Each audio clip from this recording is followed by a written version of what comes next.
this is how I am friends with people. Like, you don't realize when I went to Monty's wedding at the end, he was like, so what do you think? I was like, it was all right.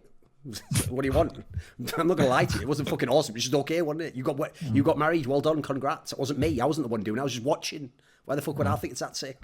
It's not a romantic comedy, is it? You weren't just gonna run away at the last minute at the fucking that would put you right, if you did. Like, you know, Faker drops in. He just runs off with Faker. Like, I love Koreans after all the most. Anyway.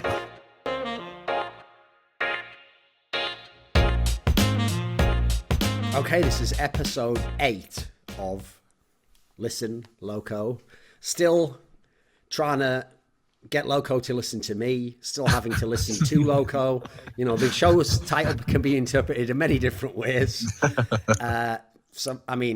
I won't make that all joking. Whatever. I'm not going to go to the same tired material at the beginning of every episode, Loco. I'll just do that when you annoy me in each one. Like, it's sure to happen about 30 minutes in, so we'll save some of the flame until then, I guess. So for this episode, Loco, I've got a thing to ask you about first. Anyone who saw the beginning of our last episode, which just came out recently, which is the SOAS, which is the much promised one of all the EU roster moves that everyone wanted to watch. And by the way, as a quick side point, everyone who's from EU, because it's a very famous thing I know as a content creator, EU fans always feel like they're like, you know, not properly catered to, and like everything's about the NALCS, etc.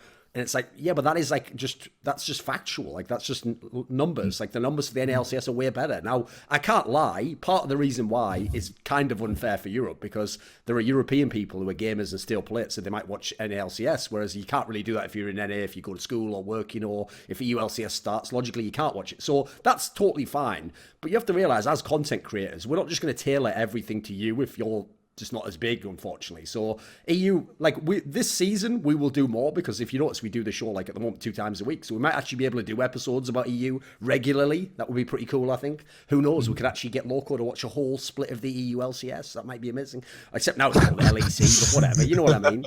But the point here is, just know your fucking role, stay in your lane, Europe, don't talk shit.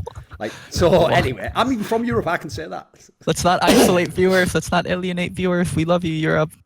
Well, here's the thing. We'll do a good cop, bad cop scenario. I think you're all scum fucking plebs. Oh my God. Like, Loco, I don't know if you saw this. You might appreciate this, actually. But you know when that guy at Twitch did that, like, panel? I can't remember what his name is, but you know everyone was cringing when that guy was yeah.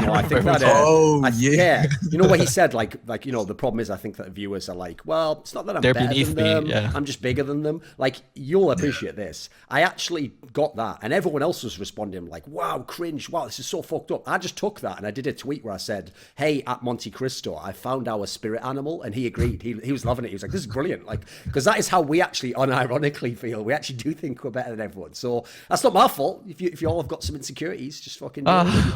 God, you know? Doran. So anyway, from one person to Loco, who I'm definitely better than. So let's start the episode, Loco. Here's the question I want to ask you, though. Is anyone who saw the SOAS episode, at the beginning, there's actually a segment where we're in person on camera. We were at Monty's wedding, on the stream, etc. Is it weird to meet people in real life that you've talked to on the internet a lot? It was when I was younger, because my online persona and my offline persona were different. But as I grew older, I think my online and offline persona started matching. So it's not as weird anymore. And also, it's really rare for me to meet someone new now. I know, like, pretty much everyone in esports, and everyone in esports pretty much knows me within, like, at least our field, so we don't really meet new people, so it wasn't that weird. Okay. Was it weird for you? Not really. I've just met so many people over the years, mate. And plus, I actually I would agree with you. I think you're pretty similar offline as you are online. Except obviously online, I can just put you over in a little box, talk to you. I can actually choose what you talk about. In real life, you're always just off in his own world.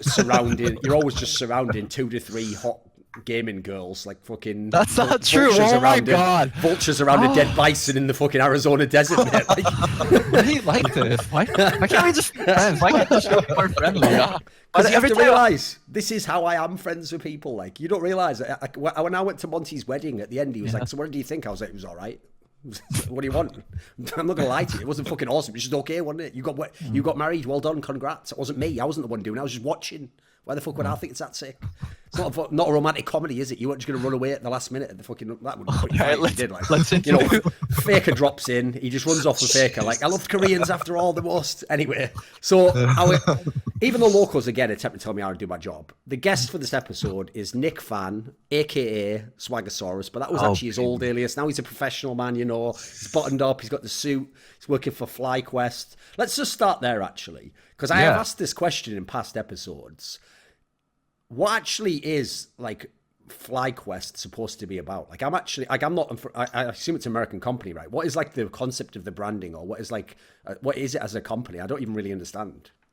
Yeah. So Flyquest actually, without spoiling too much, because we're actually going to jump into this in 2019 first quarter, where we really go into in depth with content, social marketing. We have a lot of pillars and initiatives based on kind of our brand slogan, which is showcase greatness. And I think for me, the way I relate to that with, kind of our board and all of our higher ups is that at the end of the day, just like, the NBA does things like NBA Cares, NFL does outreach programs and things like that. I think something that is kind of lacking at an organizational level is genuine intention to kind of empower the people that maybe don't have a voice and don't have a platform through gaming. So this is just another vehicle for us to be able to, empower our staff, empower our players, empower storytellers in the scene, big and small content creators, just to build something bigger than just esports. And I think that's really what Flyquest encompasses. So, you'll wonder why the roster is the way it is. You'll wonder why, my ideology and vision is the way that it is, but I think it meshes well with kind of where Flyquest aligns itself. Okay, that sounded ominous towards the end there, Loco. Like when he was saying all that stuff about like, I just want to give power back to the people and give voice to the voiceless and rise up, gamers. Just like, and it's all like, and then you'll find out when you find out my roster, you will find out my true intentions. Like, it's always like picked everyone to survive in a post-apocalyptic world or something with his like fucking, like what's that fucking show? What, Fear of the Walking Dead or whatever, like some sort of scenario like that. That's why he picked each member of his team. Like, this guy's very useful. It's like the Swiss Army knife of gamers. He can do everything. He can hook, he can generate. Yeah, we're like Moneyballing this. Exactly. Yes. Okay, then what about this then? So I'm going to skip all the stuff that Loco wrote in here that I don't care about. Like, what did he do before he got into esports? Like, so the least interesting part of his life. What do you think he did? He lived as an Asian American guy trying to get some sort of like fucking business degree probably, and then like moved into esports and started managing stuff. Yeah, I skipped that one for you there, Loco. Yada, yada, yada. He's here now. So here's the real question, right? Is Flyquest is obviously one of the teams that came in before we had franchising. You were one of the teams along with, I mean, obviously the big examples would be like Immortals, Echo Fox, they're like the latter generation of organizations that came in just before the franchising thing happened. So it's not as if you only came in because you knew the business situation there. Like, real talk, because this is the Thorin podcast, mate. This isn't just like the powder puff, like softballs. Real talk. What, has it been really tough to be in the LCS? So it's Listen, Loco, and Thorin. I'm the one saying Listen, Loco. Like, you have to realize I'm going, Listen, Loco, you're full of shit. But like, that's not as catchy a title, so we just made it Listen, Loco. Yeah, come on. Yeah, it's pretty hard to be an LCS, right, and make a team and start from scratch. So, yes. The thing is, I actually was part of Team Liquid, and then I transitioned over to Immortals. We made that Dardoch trade for Xmithy. And then went to Worlds. I think that was like a really big factor to Immortals' summer split run.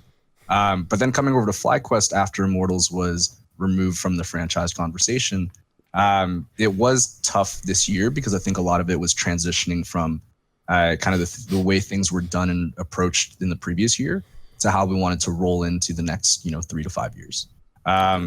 Obviously building from scratch without a significant brand presence in the space, that's incredibly difficult. I mean, you see 100 Thieves and they have Nadeshot, which is, arguably the biggest impact to the space. I mean, he alone has more followers than probably most of the LCS teams combined.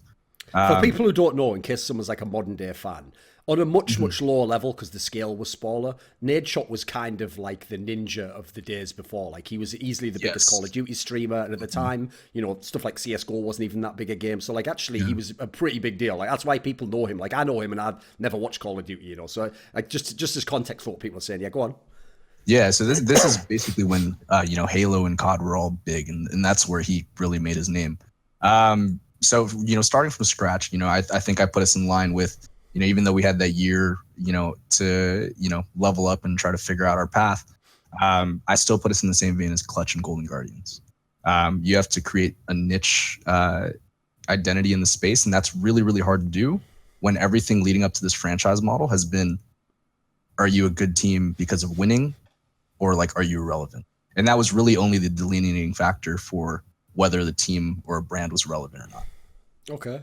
So Loco, like I'm gonna bring you in on some of these, but like the initial questions, I just want to lay out like some of the groundwork here, and then jump in anytime you want, Loco, if you say something interesting or something you haven't thought on. Okay. So a question I had along these lines that I thought would be an interesting one is like, what, like, obviously one of the things that people perceive as outsiders as having changed about the franchising model compared to the old NALCS is, in the past, people felt as though there was like a very clear delineation of like, these are the top teams, and they're the top teams either because they've got the most money or they're the most historically successful. Then you have teams that, like Immortals would be a good example, clearly had a lot of money, so they were able to get some good talent, but at the same time didn't have the same track record of being as great, which is why I think it makes perfect sense to me that at certain times in Immortals, the lineup went down to not being as crazy in certain other splits later, like one of the things in the past, and we've discussed it many times on the show, is if you're Team Liquid, if you're TSM, if you're Cloud9, not only did you have at times the most money, obviously not towards the very end, but more crucially, people want to be on Cloud9. They want to be on TSM, it's like a really big deal,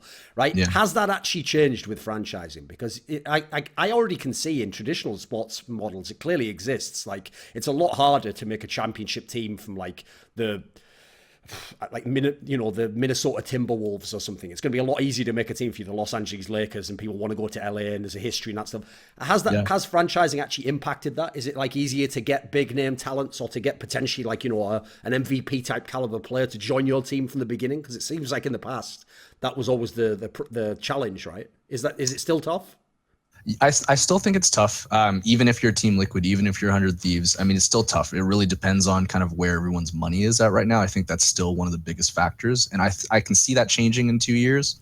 But after money comes brand, right? I think, okay. And without naming players, there was a position that I was in where we were considering imports and domestic talent. And the import that we wanted to bring on wanted to wait for one of the bigger brand teams to make a decision before he defaulted to us. And not whatever. I don't get offended if it's we're a second option or a third option. That's just the reality of the scene. But that's still something that a lot of small market teams in the NALCS and probably the LEC were struggling with too. How do you flip that? What if it compete with the bigger market teams? Because you can't be sustainable being like a third option, second option forever. Like, what's your plans to be able to flip that? And next time, let's say like a Bjergsen level, Afromu level, double lift level player becomes available. How do you get to the top of the list?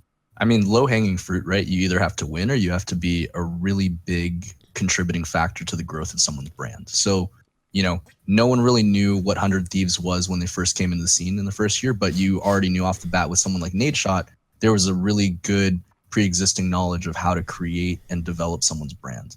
So that's like an easy thing to plug into. And so in their second year, their ability to bring back Someday, their ability to attract someone like Bang, and they already have someone who is, a giant pillar in Afromu. It's a lot easier to transition to that team because you know that your social impression is going to be significantly escalated. Coming over to Flyquest, I mean, we have Wild Turtle, and you saw, his Worlds content pick up him interviewing, fans, players, relevant people in the industry. Like, that was great, but this is the first time that Flyquest has diversified its content outside of, obviously some of the sponsor content that we did for the majority of the year. So that's going to be something that's going to change, give each small market brand, 2 or 3 years. Now, the problem is, I don't know that every brand has the luxury of 2 to 3 years. Sure. Obviously, there are a lot of people, they've still got the demand of like the equivalent of the board. It's not literally that in some cases, but you have people you have to satisfy that you're actually doing something and that you're moving along the trajectory. What I would say to that, Loco, is like, if you look at sports franchises, that's why I drew the parallel, because it's kind of similar there. Like, even if everyone gets all like investment, that means that in theory we could all offer a Bjergsen type guy the same money. In reality, he is still going to have a logical reason to go to a team that's won more, or more importantly, has really good players. That will always be like, basically, if all things become equal, that then becomes the most important premium aspect.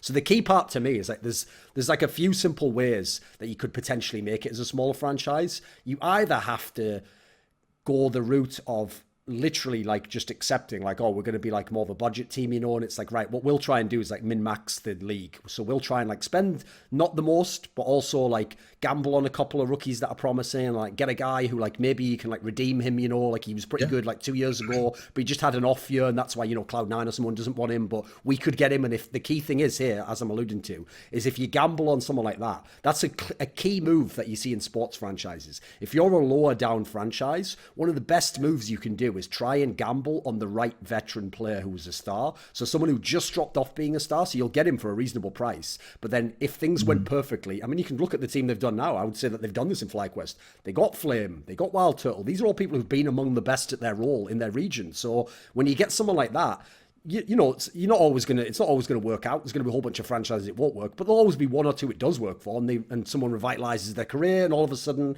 they might be back to the status where they could have then gone and joined the Cloud9 again. But the difference is, as he alluded to there, if you do a good job with it, then the idea is that person might actually feel a bond with you, like, oh, like I've got loyalty, and you guys helped me get back to this point. And then the other aspect that ties into it, I think, is if you go the budget route, but it works like decently, you don't even have to be the best. Say your team was like, it should be the 7th best team, but you made it the 4th best team. 4th is very far from winning still. You're still not making the finals, you're still not the best team. But if you make a really quality team like that, cause from the outside, even fans are going to be like, wow, I didn't expect this team to do this well. Like, look at this lineup on paper, these players didn't seem that good. That's actually going to be really appealing to a big name franchise player then, because he's like, right, well, if they've already got like a good team like that and they've got good pieces and they've coached it well, if I join, I could be like the final piece that then makes them the championship. That's actually quite an appealing aspect as well for a franchise player. What do you think on this, Loco? Because obviously during the time when you were a coach was like... we have to do all that stuff. Hadn't really kicked in at that point in time, and it's like you don't really have the option, like a sports thing of like, I get in English we'd sort of say like trying to like court the person, and talk to them for weeks, and we set the team like this. What do you think on this topic? Like back in your day, did you ever have any input in who you got in that sense? I mean, TSM TL, I was on always the top, so it was pretty easy. Like, actually TL, we weren't on the top. We were a budget team back then. I know TL is known for money now, but back then TL was not the money team. It only takes a year. That was the 1 year where they took a break from that, if you remember, because they had the big lineup before. Yeah. I think a really good example is actually Misfits. So Misfits came in with their challenger players, and they scored really big on some of their challenger players, Hansama, Alfari, Maxlor. And then now that Hansama and Alfari and Maxlor, some of them have loyalty to the team, they just replaced one with Soaz, was able to pick up Febibin, was able to get Gorilla, but they still did grow most of their player and they became big that way. And for taking a risk on like a star player that kind of had like a down year, I think a really great example of that would be Froggen on Golden Guardians. It's rumored that Froggen's going to Golden Guardians. Froggen hasn't done anything competitive outside of EU Masters in the last year. And he's someone that you are taking a risk on, because even though he was great in the past, he hasn't shown anything really in last year. So that's kind of what teams like Golden Guardians, Clutch or Flyquest have to do. They have to strike gold. Like Huni, Piglet, those are actually another great example. They're rumored to go to Clutch. Like Piglet, troublesome, like was an academy. Huni, not that great of a year on Echo Fox, and they're taking huge risks to make sure these players are good and deliver results. I feel like you can do all the branding and everything you want, but unless you win, it's so hard in esports to be successful and to get attention, because you don't have regional fans. Like people from Texas, I promise you majority of them is going to be C9 and TSM fans or Team Liquid fans. They're not going to be majority Clutch fans just because Clutch is Houston, like Houston Rockets and Clutch. That's not how it works. In esports, I think it's even harder as a franchise to build a fan base because you don't get like a market. Like you don't get handed a market. Like Flyquest and the Bucks, like people that like Bucks might like Flyquest, but they probably still like TSM, TL, and C9 better. Like, yeah, you have to be really creative, and most importantly, like you have to find a way to win. We can talk branding all we want, but I think ultimately all the franchise, their strategy is how do we get on top and how do we start winning? Nick, is it still a thing in the LCS? Like, does your team consider this?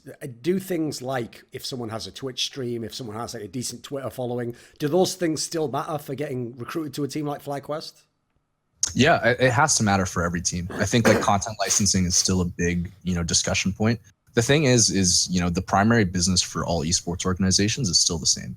You can paint it with, venture capitalists, you can paint it with, sponsor deals, you can paint it with, Michael Jordan joining Team Liquid's Axiomatic, or you have Drake investing with Scooter Braun into 100 Thieves. it's still the same thing. Everything is about rounding up investment and rounding up funding. So I agree with Loco that winning is the primo for any team trying to build their brand, because the more money you have, the more resources you can spend. And it's not just on roster, but it also comes down to the way that you use marketing dollars, the way that you do content, the way that you build out, you have all these people popping up with facilities. It's just a well-rounded package that you have. The more resources you have, just the better you can make everything. Okay. What something actually, this is just a side tangent, but I thought since you're here anyway, Loco, give me your thoughts on this, and I want to get as a general topic. So when I was just thinking there about, this is obviously before your time, Nick, when they had the first Flyquest lineup, the one that was like High and a bunch of the XC9 players, and then obviously they had newer people, like Moon, etc. Right? When they made that lineup, I would say that's a great example actually of getting a player who maybe had dropped off, because obviously High as a mid laner hadn't even played mid lane for like a year or so, and then taking a gamble on them. And obviously in the first split that did work out because they managed to make like a solid playoff run, and people remember they were like, they were kind of surprisingly good. And part of it obviously was like the classic thing of like, if you like High has very good shot calling and he was able to kind of like make more out of the team than it probably should have been. I have a question for you on this one, Loco, and jump in as well, Nick, if you have any thoughts on it, even though that part was before your time. Like, High is one of those players who I know both privately and publicly gets really annoyed where people used to like have that narrative that like he wasn't that good mechanically and he wasn't that great a mid laner, and maybe C9 obviously they should upgrade him with like a European mid laner, which they obviously did with Jensen, and he used to get really frustrated by this and think that like the reason why I'm bringing this up is it's one of those ones where the player will often suggest it as though like, oh, it's only fans who think this, it's only fans and journalists making up this narrative about me. But I have to say, even though I obviously personally, it's a narrative I've pushed, I agree, I actually think it's true. Or at least accurate. I guess I'll say true is a bit of a ridiculous statement there. But I think it's like an accurate assessment of who High was as a player. Like, amazing shot caller, great captain. But as an individual player, he didn't ever look as good. And I don't know, you could even speculate that could be because of his health problems he had a few years back. But here's the interesting thing, is I actually did think kind of like what he was saying, that maybe it's only like people like me, like journalists or content creators or fans who think that. I thought in the industry, maybe people do believe High and they think like, no, he is just as good, and he could be a great player. But I have to say, it's been so underwhelming what happened when he left C9. Because when he left C9, I did an interview with him a few years after where he actually just told me like, no, I still want to play, In fact, I've considered other teams. I thought, right, this guy's going to, if people actually do like hype him to the same degree he thinks of himself in the industry, he's going to end up on a TSM or a Team Liquid. He's going to be like a marquee player. It's kind of depressing. He's been on Flyquest and Golden Guardian. Then he got cut from Golden Guardians. Like, Loco, what do you think of this? Did people in the industry or in the scene in NALCS also kind of like think the same thing, that he wasn't as good like individually as a player or something? What do you think? So for High, he thinks probably back to like Zed, Syndra, Fizz meta when he was really good, and he was as good as like the top tier NALCS mids back then, like Bjerg. Like he could compete with him. He wasn't better, but he could definitely compete, and he was on that level. And then with meta shifts, High didn't adapt as well, and on control mages he wasn't as good. On supported champions he wasn't as good, and he started falling off. And also we got influx of like a lot of great mid laners like Jensen, and oh my god, I'm blinking. Like Ryu, Froggen, like Ryu, just a lot of different kind of mid laners came into the scene and made the overall level of mid lane mechanics much higher than what it used to be. So I can see how in High's head that makes sense. I'm just as good as Bjergsen or Jensen. Okay. But in reality, he got passed over by the better mechanical mid lane, and the level of mid lane grew a lot. And I mean, people in the scene know that. Like when we evaluated High, like I didn't think High was the best mechanical player ever. I thought he was decent, but he was going to be lacking. But he's going to be able to help the rookies, and that's probably what industry and coaches and people think. Like, and it shows in stats also. High's CS per 10 was not that great compared to other players. So, yeah, in the industry, like we knew. But I don't fault High for thinking highly of himself. I mean, everyone thinks a little bit higher of themselves and imagine. Yeah, yeah. I know you don't, Doran, but everyone else does. I know it's hard for you. My incredibly high estimations of myself are just accurate, Loco, unlike everyone else's. You're all delusional, right? Nick, what do you think on this topic though? Because like this is more of like an abstract. What do you think about something like that? Because like I'm actually kind of shocked that High isn't in the team now. I thought he merely made it sound like he wanted to play for years more, and he wanted to like prove that he's a good individual player and stuff. What do you think on this topic? Yeah, I mean, I think for High's specific case, I think the way that you felt about it, the way that Loco's talked about it. I mean, I think anybody who's actually internally in the scene, we all kind of felt the same way that, based on the way that Reddit analysts look at it. I think that High really did, and the stats don't lie. I don't think stats are all correct, but I don't think all stats are wrong either. I think High did drop off in terms of, his ability to maneuver through all the different meta changes. Every time it would shift from assassins to control mages to, all the different wacky things. We even got to, was it funnel that we got into in spring, or was that just early summer? That was early summer. Yeah. Early summer. Spring was the ardent sensor one, if you remember. Yeah, but High would have not been good in funnel. I agree with that. He would not have been good in funnel. But I think that he just lost adaptability. And that's something that you actually see becoming a problem with a lot of veteran players. I'm excited to see Froggen play for Golden Guardians, but even if you look through his solo queue, he hasn't played a single meta champion over 5 games. It's been a lot of the wacky different builds, and I know he's focusing on his YouTube, but there's a certain thing that I think rookies can bring to the table. It's not to necessarily advocate for every single rookie, but there's a certain level of coachability and malleability that they still have that a lot of these veterans don't. Yeah. Because a lot of the veterans know one way to play, or maybe even 2 ways to play. They obviously can bring that certain level of shot calling that maybe High is heralded for, that maybe Aframu is heralded for. But, at some point, with more of that rigidity, with the way that they approach the game and the way that they want to play the game, it's just a matter of time before you do get passed up by any of those players. And when your reputation takes a hit in the scene, it's incredibly hard to get back up from. Probably more so than traditional sports, honestly. For the rookie comment, I want to agree with, and I want to kind of touch more on. League of Legends changes every year, sometimes a lot, sometimes a little. But the rookies coming in, they're good in the new change that happened. Like as a rookie, to get to the challenger level and to learn the game, like you're learning the new League of Legends, the latest League of Legends. So rookies always bring a fresh breath of life to a team and a new perspective. That's important. And it's especially great when they are vocal and they are also mechanically talented. And as for veterans, like the veterans that we talk about nowadays that are still good, Bjergsen, Doublelift, these are players like that are adaptable and that can play in every meta. I think one key factor for every veteran that has played for a long time is adaptability, not mechanical prowess, adaptability. There are mechanically really talented players that fell off because they couldn't adapt to the changes around them. Well, the funny thing is, Doublelift's a great example of that, because actually you can make a very strong case. Like when the LCS began, that's one of the reasons why, if you remember, like season 3 was probably his worst season of his whole career, because he was barely playing the game. And because he'd just come off that season 2 where he was like a monster, he was so naive. He thought to himself, like, no one's going to catch up on me. Like I'll always be better than these shitters. And then obviously when the LCS began, I don't blame him for this part. Everyone when the LCS began used to literally talk about like the big 4 teams, and then supposedly the bottom 4, we all thought were just like going to be shit. It was like complexity, and people, everyone thought like, oh, these guys aren't going to be any good. And so for someone like Doublelift, he was thinking like, these guys can never be as good as me. But what he didn't realize is, well, if he plays 2 hours a day and they play 8 hours a day, some of them, especially the ones he doesn't know yet, are actually going to end up being good. They will be as good. In fact, they'll supersede you. They will overtake where you're at. And obviously a similar scenario, if you avoid the meta, like if you remember Loco, this was the era when Doublelift made that famous comment where he just said that like Draven was shit or whatever. But anyone who knows what Draven was like is, if you played the right lane, it was a fucking monster champion. He just rolled the whole game. So I remember, I think it was like Maple Street or someone just wrecked him on Draven. It's like, well, Doublelift, you could be a much better player than this guy. If it's a broken champion, just play it yourself. Like, people can get weird like that. So the biggest thing about Doublelift's history is he gives a lot of credit to Chowster for teaching in the game. But another thing that doesn't get credited is Chowster also gave Doublelift the mindset that you don't need to practice that much, and that you're a fucking god. Like if you're a god, you don't need to practice, because that's how Chowster felt, and Doublelift looked up to Chowster a lot. So a lot of the cockiness and the underestimation of new people, and like the old guards are great. Like there's no one good in solo queue. Like NA solo queue is fucking garbage. Like we don't have to look, we don't have to practice. Actually carried over to Doublelift, and I think like once Doublelift changed his mind about all that stuff, like Doublelift became much better, and that's why he's still playing to this day.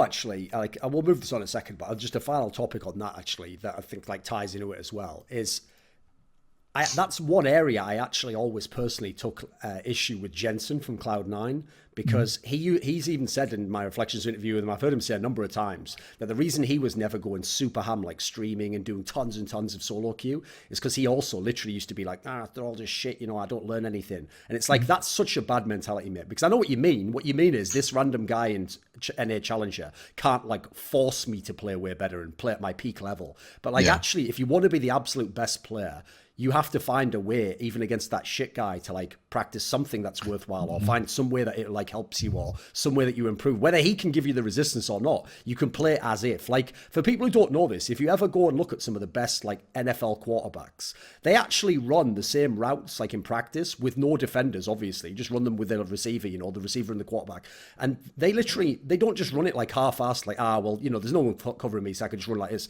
They run it as if like it was the real route, because the concept obviously is in the real game there will be a guy there. So if we haven't practiced this all, even though we don't have anyone making us do it right now, we're not going to do it right in the game. So I actually think like, yeah, a lot of players, old school players, have fallen into that trap. Like, that's just a more modern example, you know, because obviously the double if one goes a bit further back, people might not be familiar. Nick, I've got a question for you, which is, Flyquest, even though it is a team that has used imports, has gone this route, it's not really a team that seems to have ventured as much into the EU imports, though. So is there a reason as to why that is? I will say that we tried, for sure. We definitely tried. Is it harder to get them to come? I think with EU franchising, I think, you know, obviously this is a bigger discussion point around, you know, agency and going through fluidity between regions. But, you know, at the end of the day, when LEC was first, you know, announced, you know, we're going to do franchising, you know, we didn't get any teams actually communicating that they were part of the franchise system until literally like 5 hours after the free agent deadline opened up. Like, that's so problematic for the free agency window, because, you know, I heard specifically from players, from agents, that, you know, they're waiting, even though NA teams have all thrown their offers at players. And, you know, I will assert that a lot of teams try to do it the right way, talk to teams that, you know, for players that are still under contract. You know, we all went through most of the right protocol. But at the end of the day, players couldn't really make decisions until they got to understand their market in EU. So we tried, and consistently every player with agents and non-agents, you know, consistently we're just saying, hey, let me wait for a couple of these teams to get back to me. You know, I'm interested. You know, the package that you're offering with compensation, the content, the branding, you know, the other support like sports psychology and physical therapy, whatever that was that teams wanted to offer. Let me just wait, because I want to see, you know, what my market looks like in EU first.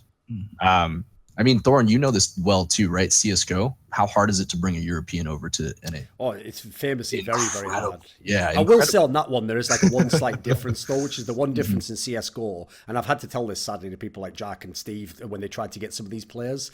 Is like the biggest selling point that makes it impossible in CSGO is that in the past, at least, because no one was in team houses, if you're in Europe, you literally get to live in your normal house with your family. So like, because of the circuit in CSGO, that makes it an even tougher sell. In fact, I will give this example. If League of Legends was CSGO, like the way the circuit is, you know, a totally open circuit, and people don't have to live in a team house and live in the LCS area, I don't think you would have seen like a Bjergsen type person come to NA, because think about who Bjergsen was as a person. Like, you know, he was a very shy person. He liked to be around his family. Like, he needed a support network. Like, it's actually like, if you're telling the person, right, now you choose, which do you want? Do you want to stay at home with all your family and still be on a good team? Or do you want to go to this totally alien environment where like you can have all this spotlight and pressure? It's just going to be a lot tougher, you know. But I would agree, yeah, it's very tough to get them to go over, because by default, like this is the thing. Like, I don't know if you've ever heard this concept before, Loco, but when they've done like basic studies into how people's motivations link up to like rewards, for example, they actually found a long time ago pretty compelling evidence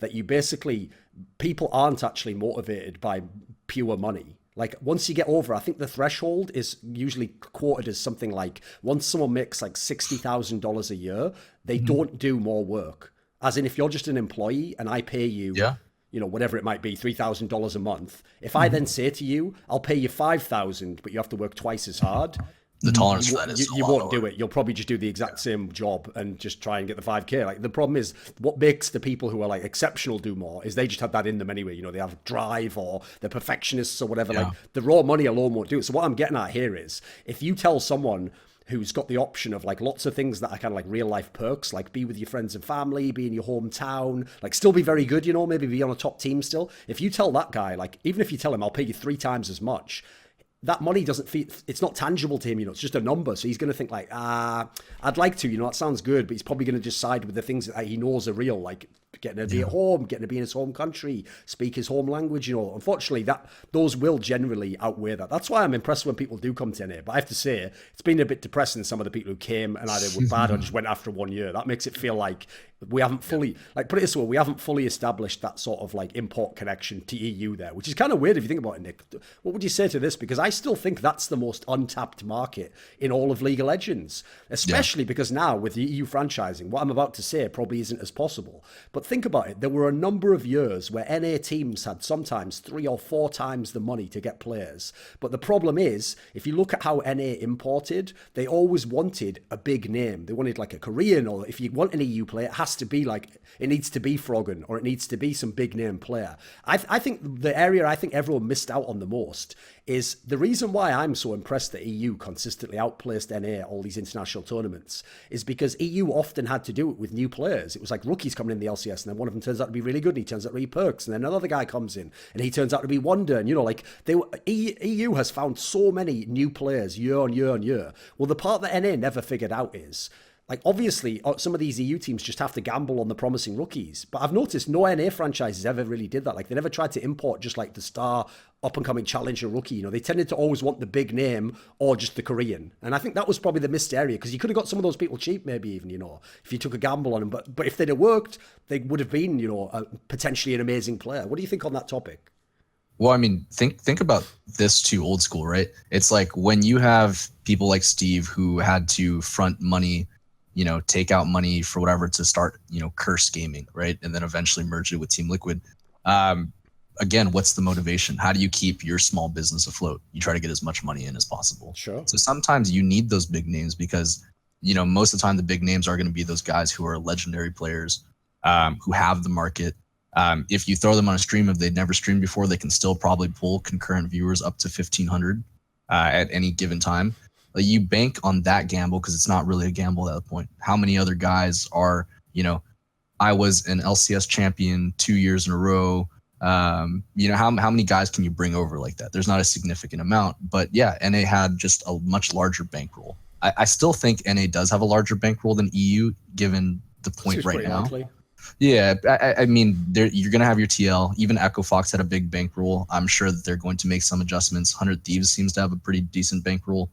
I still think it's larger than most of the other teams, but given your point too, a lot of EU players are going to seek the comfort of staying at home, especially if they understand that the parity across the league and teams in the LEC are all willing to spend over a certain threshold.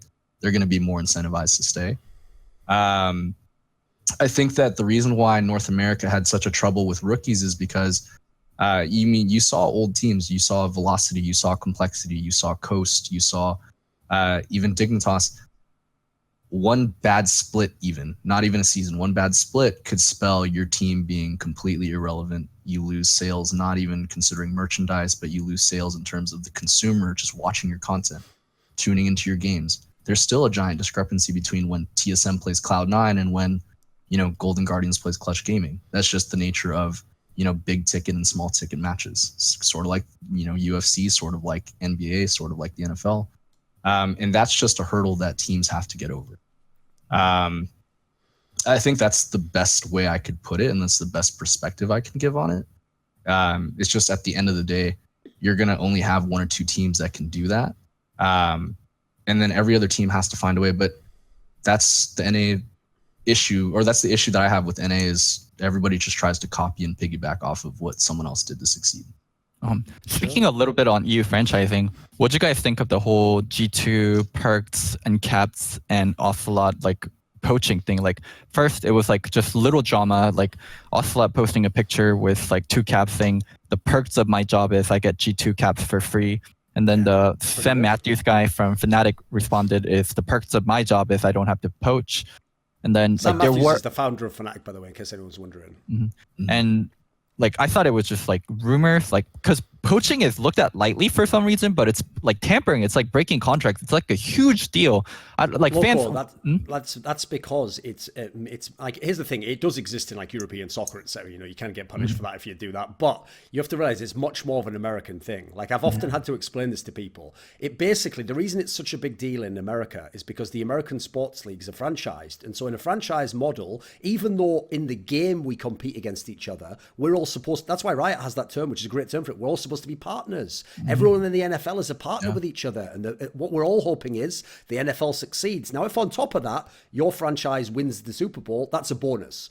Otherwise, we're all just trying to make money. We're trying to please our fans. And so the problem there is, if you then kind of like do something underhanded and snake the other guy, it's like, what, you fucking with like your business partner there. Like, that's why it's considered so outrageous. Whereas you have to realize, like, in a European context, they don't think of themselves as partners. They're like, no, that's like my deadly rival. Like, fuck that guy. Like, if I can like screw him over, obviously you want to do it so you don't get away with it, which is what we're going to talk about now with the G2 Fnatic thing. But you will do it because you think of it, especially like, I don't know if you know this, but even though the Premier League football is massive and La Liga are massive, etc., those aren't franchises. That you can be relegated from those leagues, and like, it's incredibly top heavy. And you know, like the top teams, literally, there's been famous examples of this, will just go and like do everything they can to sign the other team's star player and like steal him away, and if he's really good, etc. So it's kind of like just a cultural difference on that one, you know, like but yeah, anyway, what were you saying about yeah, but now LEC is a franchise, and it was just allegations, but now there's like a report from VP Esports where they are doing investigations, and there's stuff like Perks talked to Adomne at a hotel in a pool, like about joining them next split. Yeah. And there's like so like the report says first Perks will reach out through Facebook or through in-game client, and then through chat, and then they'll get on TeamSpeak, so there aren't paper trails that can be followed. Yeah. And then Ocelot will come in and sign the deal. So these are just reports. I'm not sure how true it is, but Loco, do you want a little piece of juice? I've got a juicy little detail here. I won't say who the person was, okay, but I'll just say, if you think of some of the top NALCS owners historically in the LCS era, a couple of them are people I'm talking about right now. Very successful teams, massive teams, big names. So I don't have to say who they are, but you can kind of guess the ballpark of who I'm referring to here. In the LCS, the way they used to get around poaching in the LCS was they would only have conversations over Skype, because even though you could record the conversation, most people aren't going to have that sort of setup. You know, they're just going to naively take the call. And the key thing there is whatever you say to the guy, he has to just remember it himself. Like, you know, no paper trail, like you say. But this is how like gangster people were back then, Loco. When they would actually try and poach a player over Skype, like say things to him that basically, if you saw this log, it would definitely be considered tampering, or at least like circumstantially. What they would do was, you remember there's that feature, at least it used to exist in Skype, where within like 15 minutes you can still delete the message from the person's Skype. You can like remove it, you know. They would just make the conversation, and then when you looked back over the conversation, they made sure to like religiously delete all the comments. So these big NA owners, if I go back myself now to some of the like info they told me like privately when they leaked shit to me, it's all deleted now. It's all just gone. Like these guys knew what the fuck, like, not because the key thing there, Loco, is because he had to do it within like whatever 15 minutes of making the comment. That means the guy like went into that conversation knowing he was going to do that, so there'd be no like trail. And if you didn't know that feature exists, you're just going to think, oh, I've got the conversation, and then you pull it back up, whoever you might be, let's say a Renegades type scenario. Oh, it's all right, I've got all the logs. What the fuck, they're all gone. It's like, and then it's like that scene out of like Breaking Bad, like, he can't keep getting away with this. It's like, he can. He's running the game, mate. What do you think on this as a topic though, Loco? Start us off. Do you think it was poaching? I mean, I don't know, and I think so. I find it so hilarious, like how my chat and other people speak so lightly of poaching, but with LEC getting franchised now, like, this isn't some light shit. If poaching allegations are actually true and they found out like Perks actually did poach, they're gonna ban Perks for a certain amount of games. It won't be like 10K fine. Like, the rest of EULCS is gonna be fucking pissed. Like, Perks poaching like from Fnatic, and also if he had a history of poaching, like, I don't see how this is going to get viewed lightly. I think if the allegations are actually 100% true, then I do think there is going to be like even a 1 season ban, maybe on the short end, maybe 3 months, 2 months ban on Perks, or even caps, 2 of them together. I think, yeah, like, I don't think a lot of people understand the gravity of the situation. Yeah, but I mean, at the end of the day, like, you know, big question mark there is like, even if Perks were to get suspended for a year, right? Where does Caps go? He's just Right. going to stay. Yeah, What precedence is the league commissioner? Basically, of the it's league like gonna this, set? Nick. It's You like know? that thing that a lot of people might know this story, so I'll give this as the reference point. Mm-hmm. Recently, there was that whole scenario where Elon Musk on Twitter basically said a bunch of things that implied like the stock price would go up for Tesla, which, by the way, is Oh, when he literally was talking illegal. about like public, Yes, being a public company. Yeah. because when he did all this stuff, it will affect how people like buy the stock, how they sell it, how the price goes, and basically that's Right. that's like illegal under the SEC. That's like considered like like some form of like I guess like price fixing or something. So whatever he did, he got fined, right? And he got a $20 million fine, Loco. Now the real reason why that might sound to you like, oh, they fucking punished him there.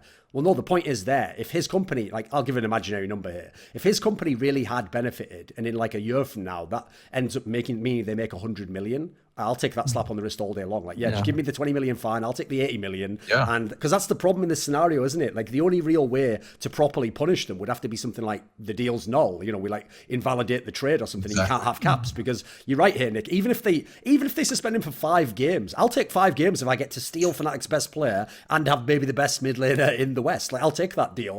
That doesn't even sound like a proper punishment. Doesn't really sound bad at all. Yeah. That's the I take it problem. every time. Yeah. It's not a deterrent. I want things to be fair towards G2, even if the poaching allegation is true. But I think this is a situation where Riot does sometimes like over punish people to set an example. Like, this shit is fucking not okay. I'm not sure if they would do it to G2 because it is their premier like European franchise. And to start LEC by like shitting on G2 with a gigantic punishment doesn't seem like a Riot move. It seems off-brand. Like, I'm really curious to see like how this whole thing plays out. The only thing is, though, Loco, it was on the last episode when we discussed like the concept of this move. You were saying about how you think one of the things that makes Perks so valuable is that he can get players to join his team. Well, you obviously didn't mean it literally alluding to this, but by the way, I obviously everything I say now is speculation. It's just my opinion, but I'm going to go ahead and say I think that's literally what he was always doing, Loco. Look at the moves he's done. So he got Sven and Mithy to join his team after one split.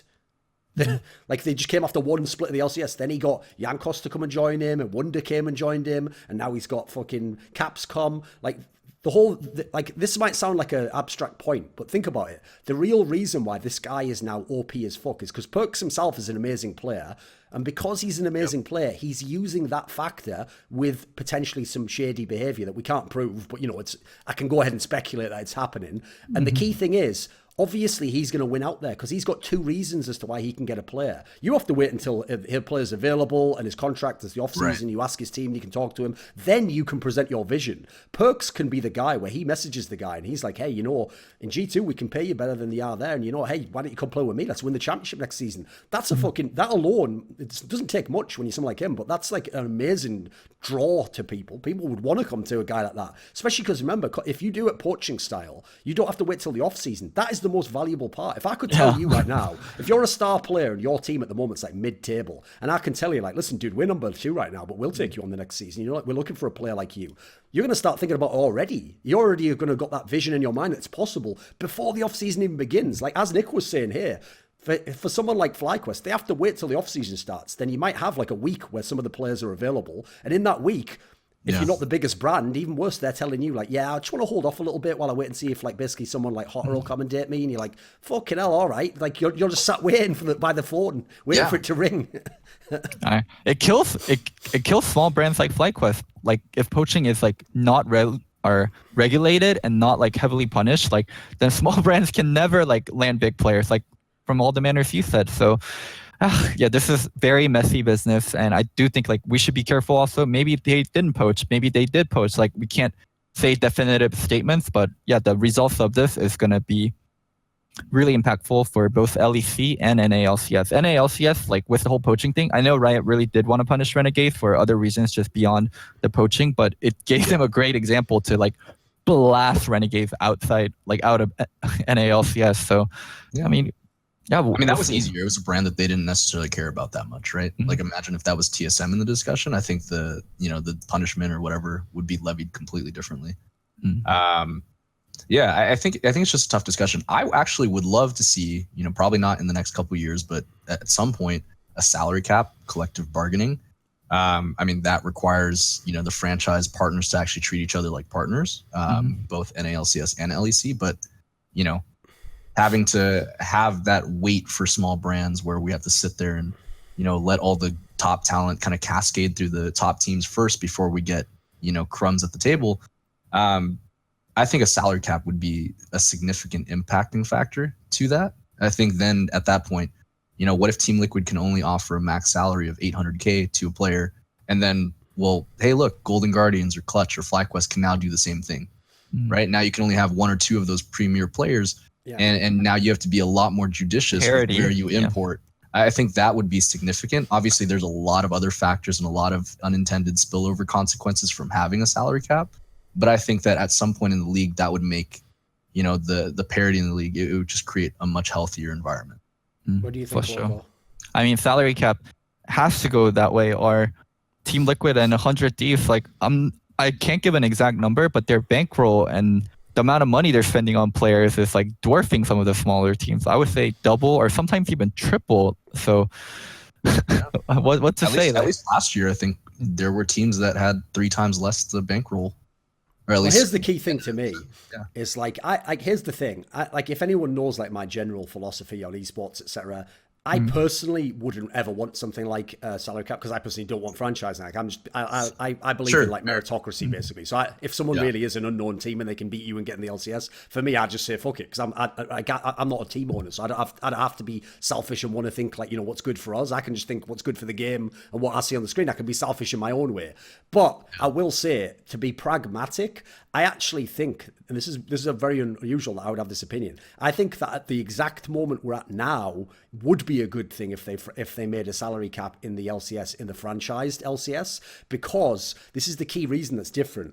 Because, by the way, even Loco, as you're saying there, Nick there, like 3 times the payroll or whatever. Well, you can obviously still have that in a franchise league. Like, you can choose to spend a minimum salary cap, and you always see, there'll always be some team like the Dallas Cowboys or the Lakers who spend an insane salary cap in whatever their sport is and max it out because they think they're going to win the championship, But the real issue here is, the way it's going at the moment in esports, if you don't control it at all, it's not even going to be like that, like 3 times more, because there's no cap at all. If Team Liquid really went out and got an amazing investment, they could just spend 15 times the player, and at that point it would completely skew any like competitive element to the teams as to how, like, at that point it's not about being the best GM, it's about, I can offer you literally 10 times more money than the other guy. Like, at that point it just becomes a bit like top heavy in that sense. So what I would say is this: that's one good reason not to do it, because it could get even worse than it is now.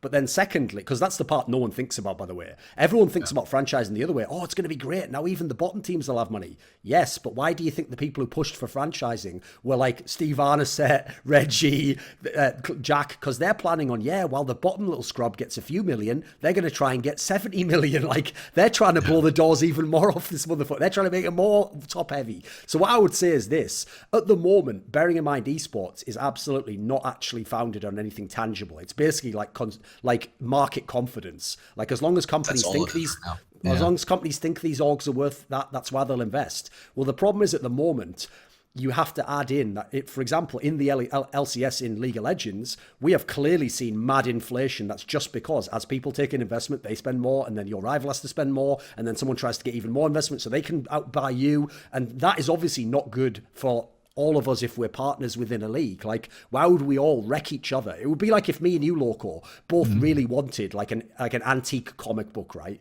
And we go to the auction. It's just an overbet.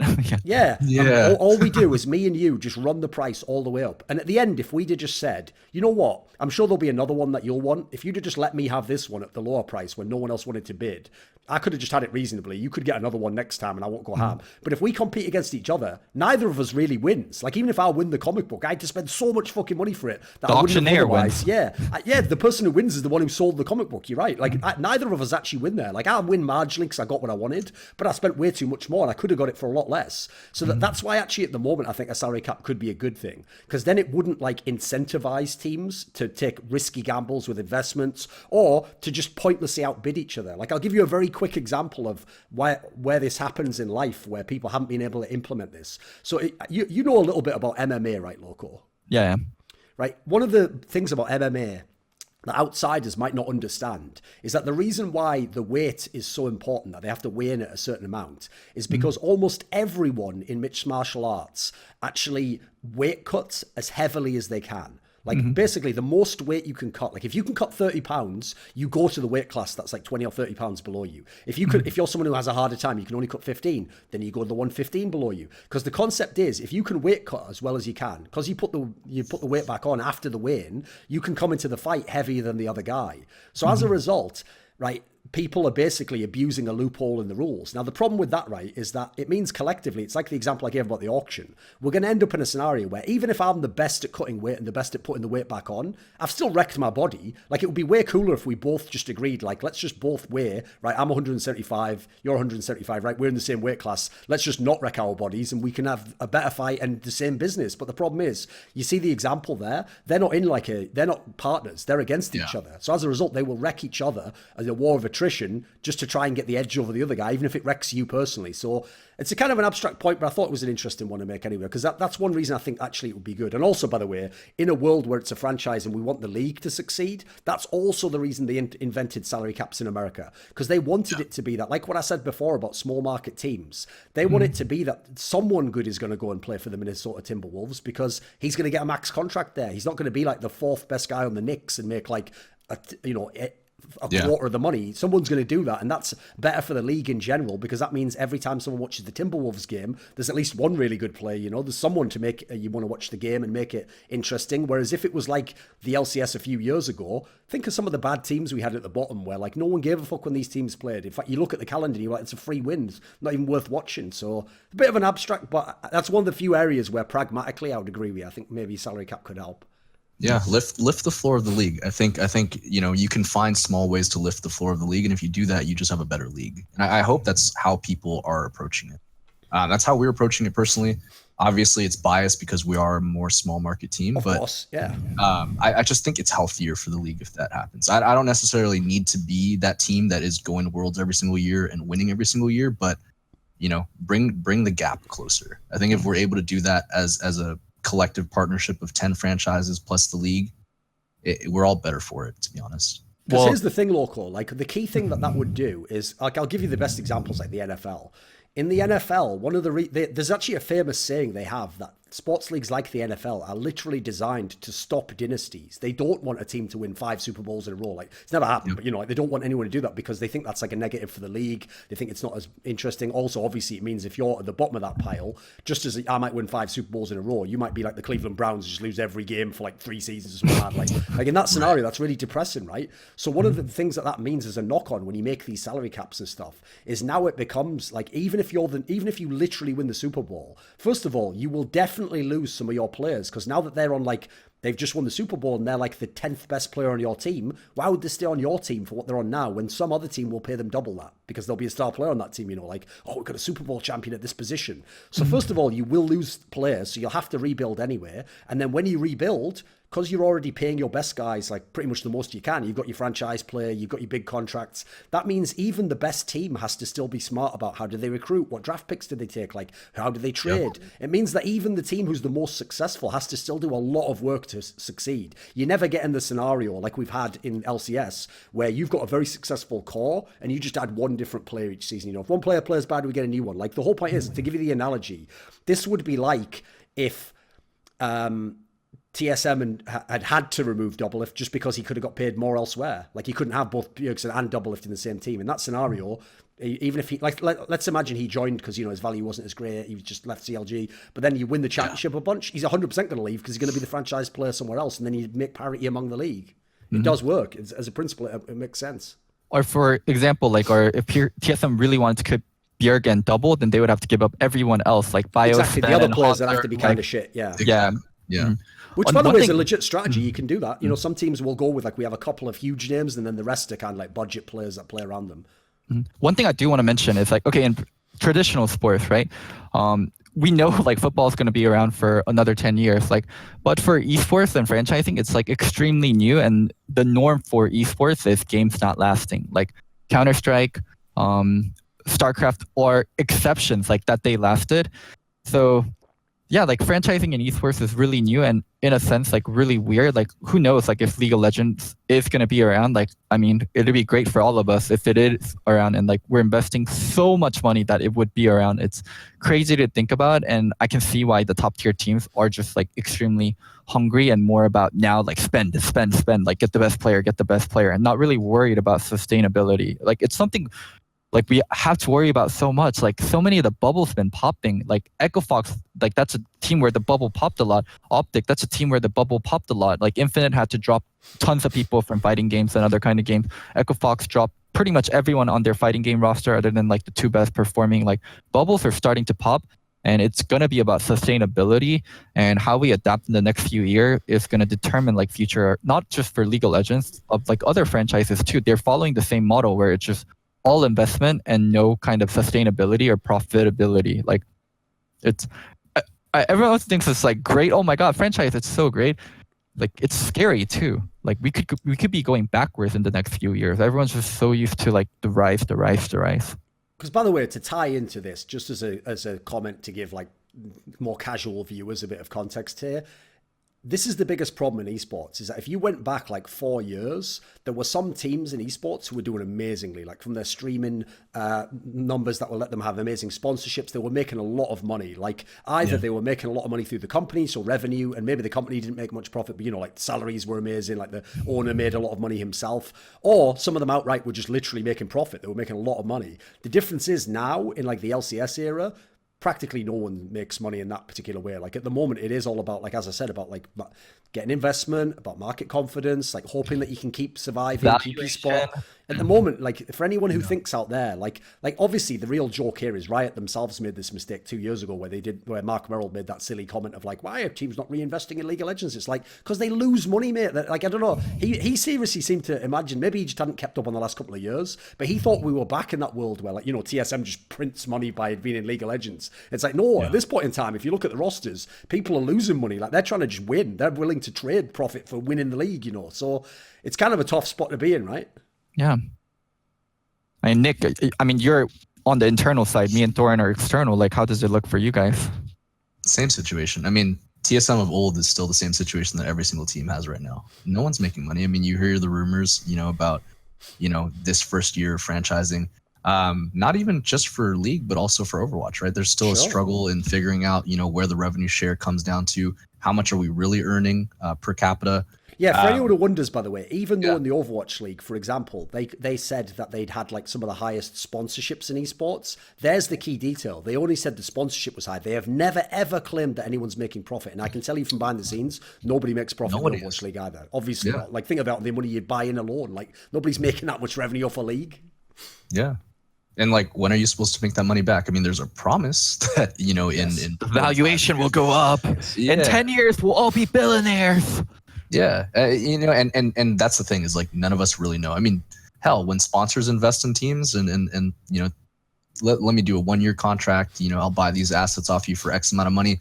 It's not like they really know where the value is coming from either. They're expecting us as the experts to tell them what the value is, and that's you know, I think as much as we can be experts and we know the value of our assets, like, it's like when people lie on their resumes, there's a certain level where we're trying to inflate what that image is.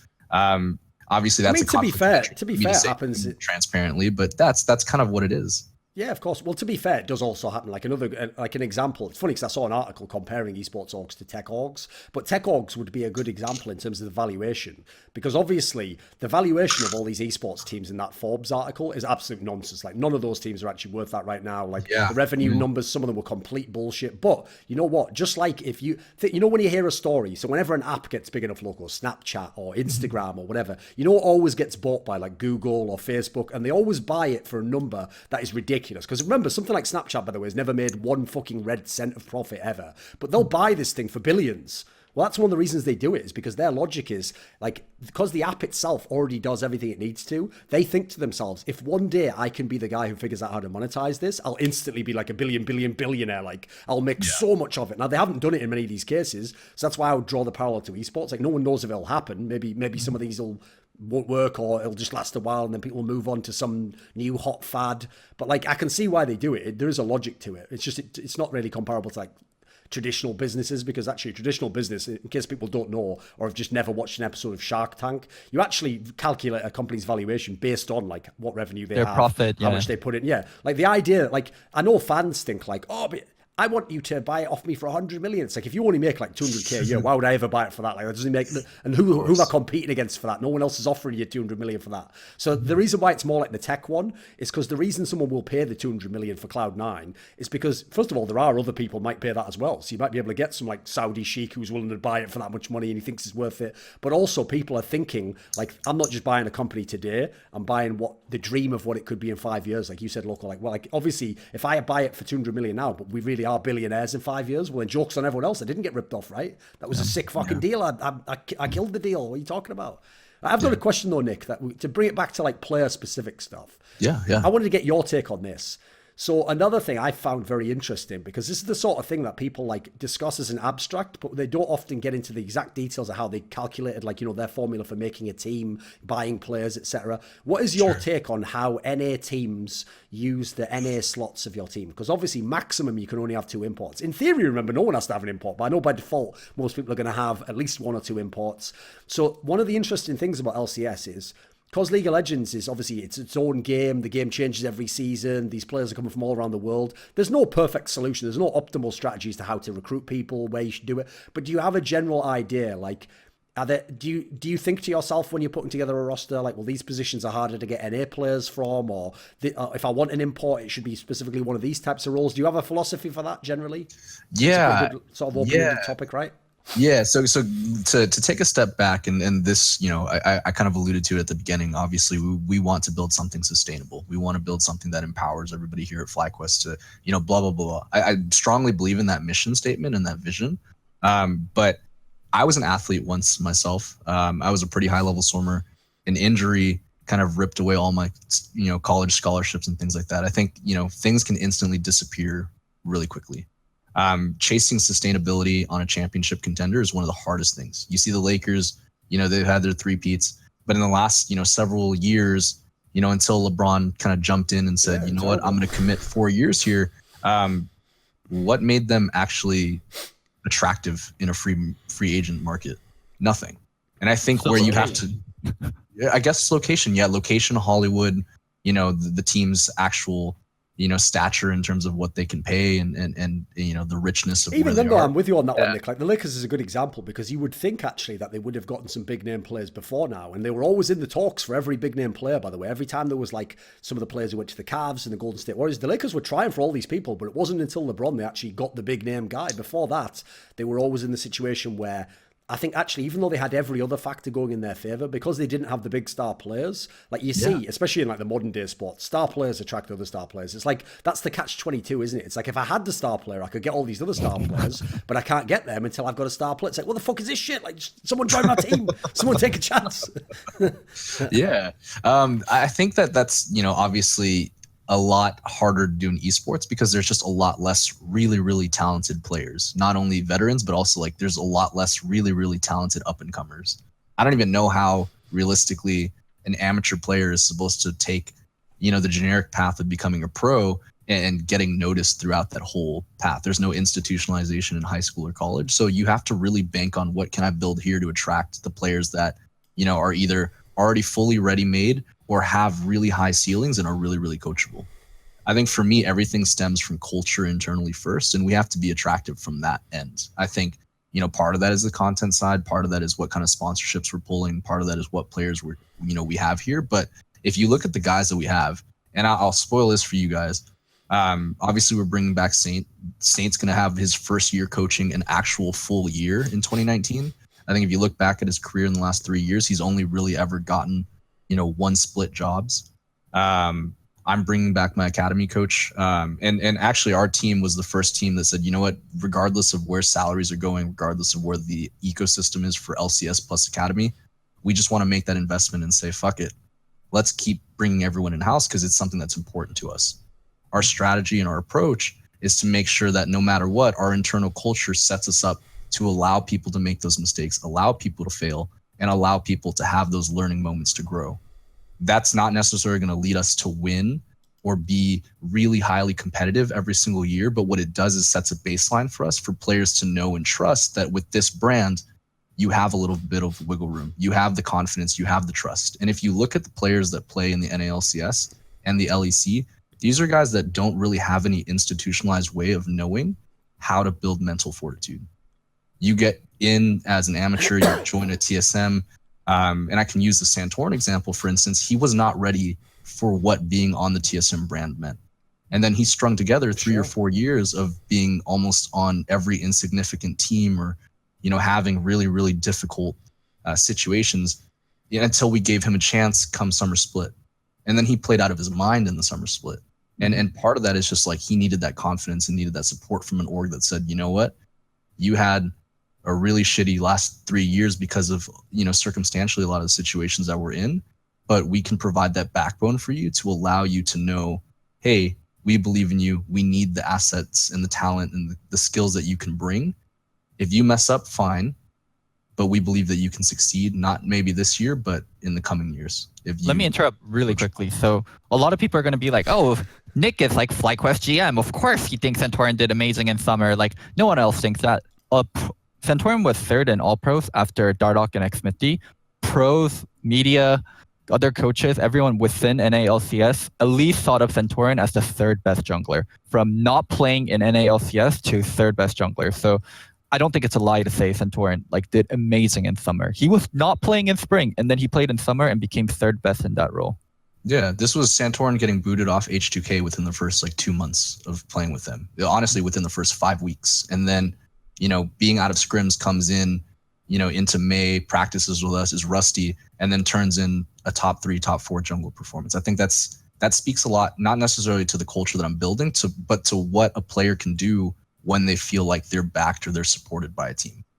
And you didn't have that previously. I think so many teams before a franchise model, and I hope this changes as we go through the years, are so afraid of losing their job if they turn in one bad game. You go 0-5 in the first 15 minutes, most likely you're going to get subbed out for at least a game or two. And that kind of volatility for your position is really difficult to have if you've never really been at a high level of traditional sports competition or in environments that have forced you into understanding how to deal with that kind of adversity. Okay. And that's the way that I kind of want to build. And that's going to, you know, there could be times where, you know, in the next year, if we're not performing well, I might have players that are frustrated with that, you know, and you know, internally our players can say that, externally people can say that, why didn't you import more players? Why didn't you do this? Why didn't you do that? You had other, you know, big name talent. At the end of the day, you know, I could die on my cross. I can, you know, succeed. You know, I think that's just the MO that we want to kind of approach things by. I think if we provide the right sustainability and the right support for the players that we bring in, the floor is higher, the ceiling is higher. And from there, when you bring in those superstar players that eventually I hope I can do, and I can be a free agent, you know, attractive free agent destination, they know what our system is. They know what our culture is. They know what we provide in terms of value to a player. It's no longer a one-way street for players saying, okay, well, you're giving me money. What are you asking for from me? Now it's, you know, I'm giving you my talent. You're giving me money. What else does this partnership look like? And that's the way that I think about team building. Okay, right. Let's put a pin in that topic, because I want to come back to it actually and discuss it as like an abstract of like how to build teams and stuff, because I'm sure Loco's got some interesting thoughts on it. But a quick question before, since you were referencing there your philosophy on how you build in teams and things like that, then I have an obvious question, which is a literal specific question right now to you, GM of Flyquest, which is, if you were building teams that way and you like players that like you've worked with for a while and that you do take into account social media access and stuff like that, why is Flame not on Flyquest then? Because Loco alluded in past episodes, Flame wants to play in NA still. You saw he made that one of those tweets where it's like, you know, people can contact me, but it seems as though he's just not getting on a team and he's just, at the moment, it might not be playing anywhere. So why move away from Flame? What was the logic for that? When it came to Flame, I love him to death, actually. Thorn, I don't know if I can compete with how much you love him. I don't know if I can compete with either of you guys, but I was with Flame at Immortals, Flame here for this year. And as a GM, I think it's a selfish goal of mine to eventually, when I'm done being a GM in esports, have had at least one player under my belt that retired with me.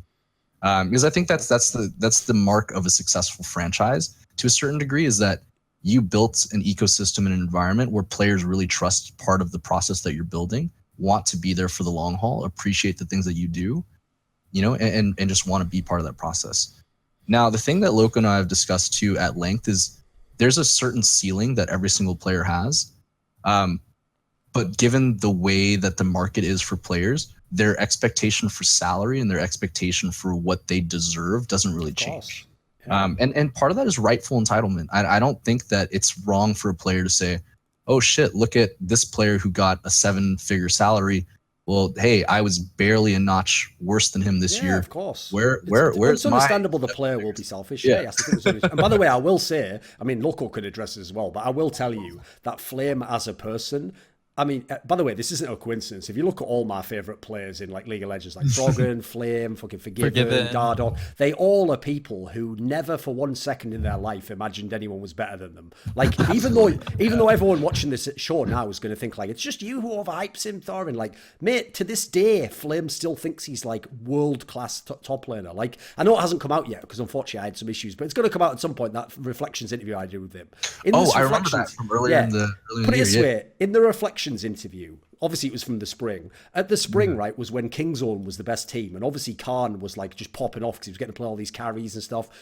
I'm not even joking. Flame like actually like straight up, like I think he actually gave like a little bit of credit to Khan, and then he like flamed Smeb and said he was like overrated for years or something. Like, this guy legit thinks like he should be on those teams, like when he went and tried out for SK Telecom, he thought they were going to accept him. Like, he thought, of course they're going to want to play with me. Like, in his mind, Faker should be like, oh please, I must have Flame. It's like, no, they have the choice of everyone, dude. Like, it's like, the point there is that's not even like we're doing that to rag on him. That's just the mentality some players have. So I've no doubt that going along with that, if you really believe you're that good as a player, you're also going to ask for a very high salary. Like, if your mate is a top player, makes a lot in this other league, you can ask for something similar. You're going to think, hey, I'm as good as that. Yeah, absolutely. But I think where, there's good and bad to it, right? But I think, in that mentality, there's a certain area that lacks reflection and lacks an understanding of what his market really is. At the time, I actually did make an offer to him before free agency window opened up. And the only reason that I allowed him to kind of open up to talk to other teams was because, look, if you don't understand your market, I kind of want you to see the market and humble yourself. Right, it's kind of like a lesson. Yeah, and I want you to understand too that if you do go out to talk to team, that I'm telling you this is the best offer that I can give you, I'm going to need to start locking in other options too. Did he try to play the field too much then? Like, he was trying to hold out for another offer somewhere, Yeah, he did. I think a little bit. Go ahead. So usually, I forgot what year it was, but Flame was like very early to ask for me for help in free agency in former years. I feel like this year he was really confident and he asked for my help very much later. And at that point, options were closed, and Flame wasn't making decisions even with options closing. So good friend, always hard to shit talk a good friend on the show, but he oversaw his value. 3 years ago or whatever. But yeah, shut the fuck up. Oh my God.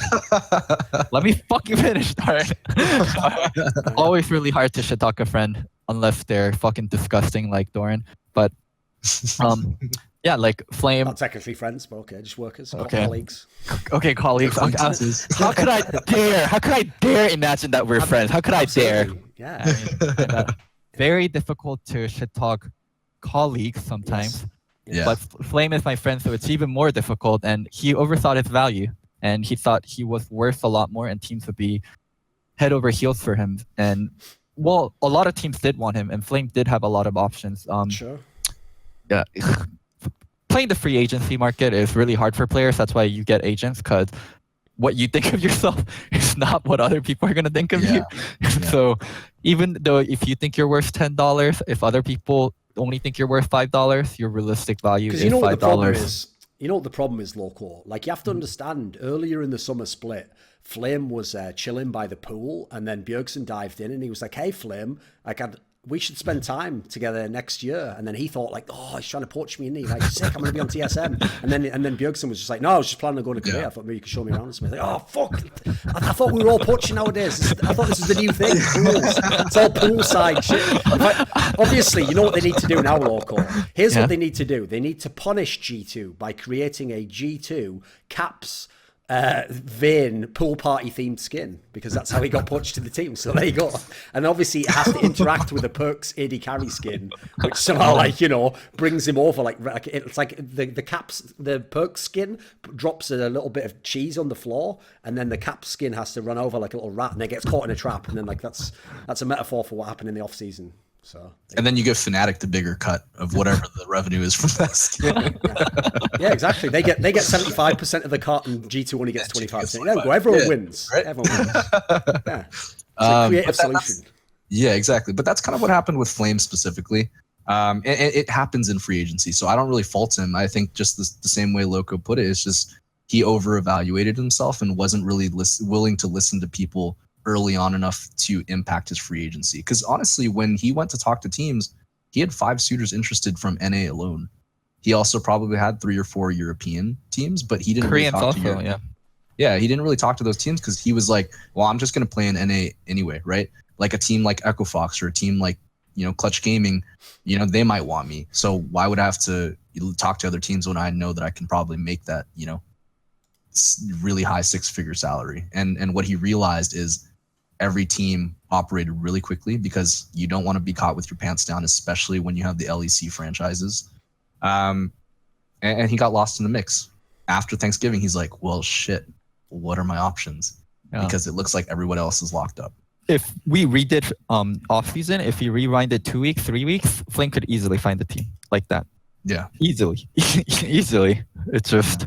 I have to say, by the way, one thing I would say as a general point, this is also maybe something that's changed with franchising because, as I said, even though people made out like it would solve a lot of these problems, some of the problems temporarily are actually just exacerbated. So, for example, now that whole thing of like, well, in franchising, there won't be the same mad dash in the off-season. It's like, it's been even worse. Everyone's tearing apart all their teams. And you have like the entire player base is suddenly free agent, or making those tweets like, hey, I'm available to talk to someone, like everyone was doing that. It was more than we've ever seen in the past. So one thing I will say on that front is like in the past, if you were a really good player, you sit back and you wait for people to come to you and say, hey, I want you to join my team, do this. I would actually tell any pro player right now, for the next year or two, if you want to join a different team, you have to actively yourself go out and beat the pavement. Like the second off season starts, don't just do the tweet. I did the tweet. Do an interview. Do an AMA. I did everything on my end. Teams should come to me. I made the tweet. Loco has had so many players complain to him. I've had even go to the teams. If you know a team or a player you want to play. Remember, in the off season, it's not poaching. So at that point in time, go out there actively. Like it might sound mad because you might think, but I'm a top 3 player in my role. It doesn't matter. Some people won't know you're available, or they'll think that. Like, here's another thing. Okay, I'll call this like the Odo Amne factor. There are also going to be a lot of players who get fucked over in the off season because actually there's teams that they would have joined, but the team themselves thinks, I'm sure he's going to join like a top team, so there's no point. Like, I'll just be more realistic. Yeah. Like why put so much effort into trying to call this guy when I'm sure he's going to G2 or he's going to Team Liquid? Like, they don't know themselves. So that's why I say at the moment there's a bit of a disconnect, because you see the point I'm making there is it's not like either it's just one party's an idiot. Both parties, the teams and the players, are adjusting to this new kind of like meta game of what you do in the off season, and until it's fixed, if you're a player, I don't want to be the guy who's like, oh, but they didn't like. If the worst person to be is the guy who's sat in a bar like, oh, I could have been in the LCS this season if it had gone differently. He's like, no, don't be that guy. Try and fix this shit. Players are like, so many players like that come for me and ask for help, and I ask like, hey, what'd you do? Well, I put out my tweet and I solo queued really hard. And no one noticed me. No one gave me a shot. It's like what? Are you crazy? Are you kidding? Like, it's your career. This is your fucking career. Put your pride to the side. Get an agent. If you don't want to get an agent, at least reach out to the teams. At least reach out to people and like ask for help. Like, even if you just ask me and Loco, people who know team owners, we can at least put in a word for you. I'm so good. Why do I need to ask? Like, people should come to me. Like, I'm so fucking good. Like, I'm the best player in my role. Like, people are going to come to me. I'm better than player X on team Z. Like, why do I need to ask? It's like, dude, this is your career. You're going to sacrifice a year of your career, a split of your career, because you were too prideful to go up to teams and ask for help, or go up, get an agent because you didn't want like a 10% cut, 15% cut. Okay, well, you know what? Like, you didn't pay an agent anything, but you get to make $0 next split. You definitely save money there, bro. Like, players, please, like, grow the fuck up. Like, honestly, what to say? Like, grow the fuck up. Dude, there's to players go- that yeah, have go like on. no chance to really get into the league either. I've had so many like really, really amateur players come to me and put together like, look, I'm playing in all these amateur tournaments. These are my scrim VODs. These are my point of view. You know, these are the things that I'm good at. These are the things that I think, you know, with an org could support me in. You know, I could grow this way. And I'm like, talent wise, you're probably not even at, you know, an academy threshold, but like I appreciate the effort because it shows that you have the humility to actually go to me and say, I know this is a long shot, but I'm willing to do whatever it takes to get there. And I think that art has been lost on all the pros because they never had that expectation going into this year. You know, there's even like like a delayed reaction benefit to doing that, which is, let's say a guy did that to you, right? A guy was, let's not make an amateur, because obviously you'd never pick the amateur guy up. But let's say it was like a legit like challenger player, but it's one you don't know that well. You know, it's like a guy you never paid attention for sure. to. He wasn't popping off, and he comes to you and he tells you like, look, here's like, I've basically kind of made like my own deck. You know, here's all the things I did. Like, here's all the teams I was with. You know, like basically like you would in a resume. You do your little section where you're like, you know, I'm going to grow as a player. I'm very driven. You know, right? Sure, they might not get the job, but here's the key thing: if you ever then did get on a different LCS team, and then a year from now, Nick has an option to sign a player, and you actually now have also proven you're good, and he knows that about you, that actually might be a kicker that would make him more likely to look into it again, right? Yeah, your stock is incredibly higher because now I know that outside of being just a player, you actually know how to be an adult, how to look for your opportunities, and how to understand where your value is versus what the value teams are looking for. And I think when players have that understanding and that, you know, that reflection, it just, I wish, and this is something that doesn't currently exist at a really high level yet, I wish players understood, and I wish people around players help them understand how valuable mentorship is from a personal perspective in so many different facets of their life. Because it's not till this franchise year where they're realizing the concept of agency is somewhat beneficial to them if they have personality issues that, you know, make it harder for them to reach out to teams. People are thinking about sports psychology in vastly more in-depth ways. They're starting to understand that maybe I need people in my corner that will help me. Asking for help isn't a sign of weakness. Like, asking for help is like, it's sign of improvement. Like, it's how you get better at things. Like, you don't need to do everything by yourself. Like you don't live this life alone, and you're not going to succeed alone. Like, ask for help. Like, if you're going to succeed, you need help of other people. I didn't get here by myself. I had help from Andy. I had help from so many people that I can't even begin naming. Like, I'm sure the same goes for like Nick and Doran. Like, they didn't get wherever the fuck they are, like, by just doing things themselves. But I feel like the younger generation, they feel like they can do everything by themselves and they don't need help from others. And that asking for help is like, oh, you need an agent? Are you not good enough that you need an agent? Like, you need to like make a resume? Like, are you not good enough that teams are reaching out to you? Like, please. Yeah. What about this then? So if we wind it back a bit, because I wanted to have that discussion, because I thought it's a pretty good discussion to have with someone who's like in a general manager type position, which is the topic of like the importing versus like how do you pick like the regional talent, etc.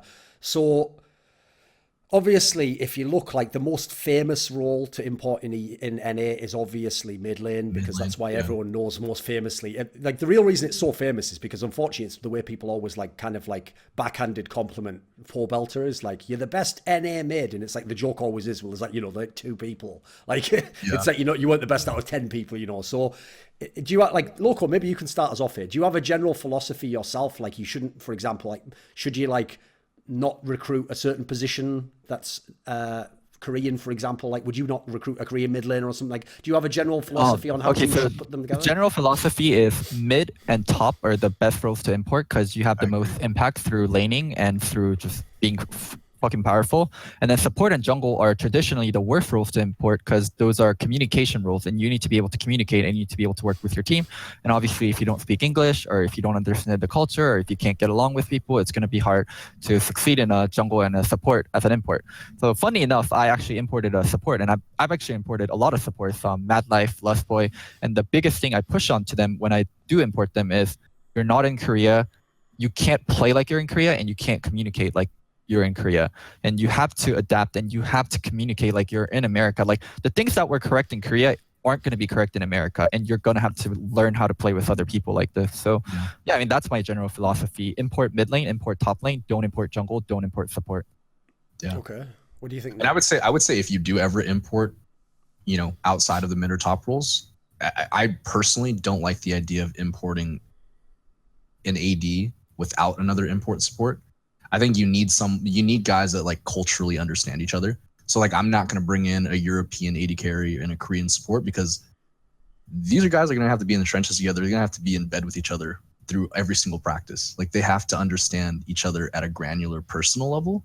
And so I don't like doing that unless you can get a package like Prey Gorilla or Sven Mithi. And then you're like gambling on whether they're actually going to be good in a new region. And that's all your imports, by the way, if you import bot lane. Exactly. I mean, obviously, a lot of teams are solving this with like green cards that take about a year and a half. Oh yeah, we should talk about that. Right. So, but I think that for me, I agree with Loco. I think mid lane is going to be your highest priority because your player base in North America is significantly smaller than in China, Europe, and Korea. It only makes sense to do that because you can pretty much take the foolproof out of it and go, well, even if this mid laner is not the best mid laner in North America, there's like an 85 to 90% chance that he's better than most of the mid laners that you could possibly pluck domestically. Sure. And then from there, I don't like importing jungle just because I think so many people can play that jungle role. I like the top lane aspect unless you can get like a Licorice. If you can get someone like Licorice, it opens up your pool to import whatever because then you just, your solo lanes are accounted for. But that's kind of my philosophy. And then outside of that, I just want to make sure that they're good cultural fits personally. I want to make sure that my coaching staff feels comfortable working with them and that these players feel comfortable asking for help. Because the worst thing is going to a player, constantly chasing them and them never being able to ask, hey, what am I doing wrong? Can you help me get to a place where I'm doing this right? Yeah, well, I have to say as a general concept, like this isn't really about importing. I actually feel like also the jungle role is probably the hardest to evaluate anyway, not just because you might be recruiting someone and they might change the entire fucking game in the off season, so you don't even know what type of player you're recruiting. But if you look historically, jungle is the position that has by far the most turnover of like how many players, like if you were to say how many players at any one point in time are ranked top 3 in their role, jungle would be the one that's ridiculous throughout the LCS season. There'd be people even in the split going in and out of that top 3, whereas that, if you talk about a role like mid lane, it's pretty static. It's been like Jensen Bjergsen for years and years now. In EU, all the names. It's exactly the same name, perks, caps, etc. All the same names. The reason why though is like, first, if you look historically, the only players who've consistently been amazing at jungle are very, very rare players, and then a lot of them are veterans now. So it's like Xmithy, Meteos, Score, people like this, Clearlove. The whole point is that says to me that shows you how much the role is changing, because that means those exceptional people are just people who somehow could adapt every single year. The other people, it might not even be their fault. They might be hot as fuck. I mean, a great example of this, you can attest to this, Loco, is if you get the right meta, Peanut could be the best jungler you could have. He could fucking take over the whole game. Problem is, if the meta switches next split, he could suddenly become like the 6th best jungler. It can not be even next split, literally the next 2 weeks. So investing in those, So the bizarre thing is, jungle actually is one of the few roles I don't mind people gambling on rookies with if they think they've got the right guy, because if you've got a guy where you think he fits the current meta now, he might actually be as good as like a lot of names that on name value sound like, well, they were amazing like last year. It's like, yeah, but is it for this role? I think that's the role that's the most variable for me. It's like I don't blame a lot of people when they get the wrong jungler, because I think it's almost impossible to fully know that you're getting the right guy, Yeah. I want to talk about future of NA players a little bit. One thing that Nick touched on was green card and people cheating 4 years of naturalization. So I also got my green card recently. It took me about 2 years. I think I could have shortened it now to 1.5 years if I did everything a little bit more tighter. But so the rule is you have to play 4 years in I think it was 8 splits out of 12 splits that you have to play to be naturalized. But now you don't have to do that. The other rule is if you are a permanent resident of that region, then you become naturalized. So you don't even have to play 4 years. Just play a year or maybe 2 years and get your green card. So potentially Core JJ can be naturalized and residents within 2 years. And you already see like a big shift in the top teams. TSM, 100 Thieves, and TL probably like the big NA teams. I would include Cloud9 there, but Cloud9 has always been very open to rookies. Like the big expensive North American teams all have 3 imports now. Broken Blade, Zben, Bjergsen on TSM, Core JJ, Jensen, and Impact on TL. Huhi, Bang, and who's the last one? Someday on 100 Deeps. All these top teams have 3 imports now, and it's going to get worse and worse. More and more teams are going to get green cards for players. That's been a big package, and that's been a big discussion whenever you are picking up these players. Hey, take a little bit less salary. We'll help you with your green card, help you delay your army if you're Korean, and it helps us and it helps you too. So yeah, NA players, like time's ticking. Time is ticking. Most of these top tier teams are going to have 3 imports and soon 4 imports. Do you think that's a good thing though, Nick? Like, here's the thing. When that first thing, it was called like the the interregional movement policy or something like that was like the official term. When they first introduced this, like I personally said at the very beginning, I don't like it personally. Again, from someone who likes like a meritocracy, etc., like I don't mind it. Like I would be open to it. Anyone who's good can join a team. But thinking from like a pragmatic level of like how we're trying to make regions, to me, it's kind of weird because you've just created a loophole that's not even like very hard to get through. As you've seen, a lot of people now already are becoming residents, and some of them are going to kick in 6 months, in 1 year. And the big problem to me is the whole reason they put in place the import rules was they didn't want someone to have a team of like 4 Korean players or like all 5 of LMQs. They didn't want all Chinese players. Yeah, they didn't want that to exist, right? Because by the way, I mean, you know this, Loco, there literally were plans before they made the import rule to have an entire Korean team. There would have been people like Madlife, etc., were going to go to NA and make an all-Korean team and take on the LCS, because at the time it was perceived as like, oh, we'll win the LCS easily. This will be like a great way to keep our careers going. So in a mad way, sure, it's not the same as that. Like not every player can do it. It's going to take time, but we are kind of getting back further towards the scenario that they were trying to block, right? Yeah. Like someone could already in about a year and a half make a team that was like Bang, Someday, Rain Over. Like you could make literally a 5 Korean roster if you wanted. Yeah. It only costs you a year or two of being strict with your imports, and then you can just constantly have flexibility every single year. It's tough. Top gets even richer. Bottom tier, now even the richer get richer. You have imports for a while. You have top tier imports. Now they're NA players. Yeah. I didn't like the region locking rule. I personally think it's incredibly difficult. I mean, like realistically, no one's going to import North American players. Our player base of professional players is just extremely lower than any other region. They have no incentive to do that. They have a robust amount of players that they can pull from. EU is probably the biggest example of pulling in random rookie mid laners. Of course, yeah. Right? You got Nemesis, you got Humanoid, you got Dage. Yeah. And by the way, if you followed EU LCS in any of the past years, unlike in NA where a lot of the rookies don't make it, it's pretty much a rule in EU that whenever you add in like 3 or 4 rookie mid laners, almost one of them at least becomes Hands like up. a world-class mid lane. It just always happens. Yeah. Caps, perks. Yeah. Yeah, I don't know. We don't have that in North America. I think institutionalization would be really good for that. High school, college. Yeah, I would love to just see the region locking rule evolve in some way in the next year or two. Can you think of a way you could tweak it? Besides granting 3 imports, I haven't given it much discussion. But what I think, so this is something that's unique this year, is that so let's hypothetically say a team has 0 to 1 imports in their LCS team. Last year, they were still locked into only doing one import in their academy team. Now, if teams wanted to take their academy team seriously this coming year, if they have 0 or 1 import in their LCS team, now that they can field 2 imports in their academy team. Right, so you can move the slot. Exactly, and I think that's helpful.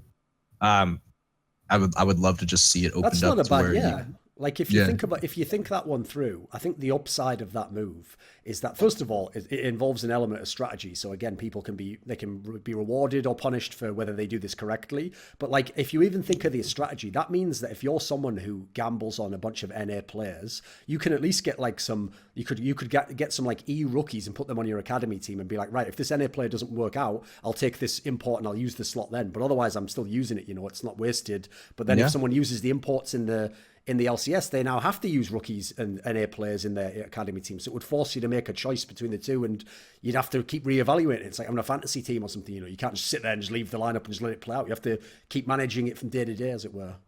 Yeah. What do you think, Loco? What do you think on this as a concept?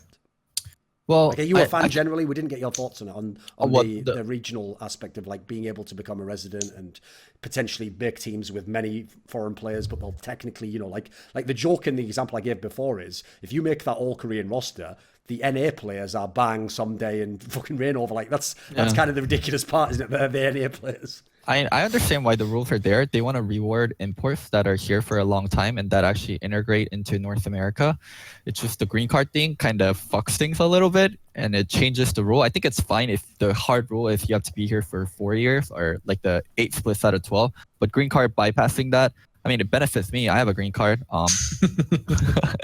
But yeah, it's hard to say.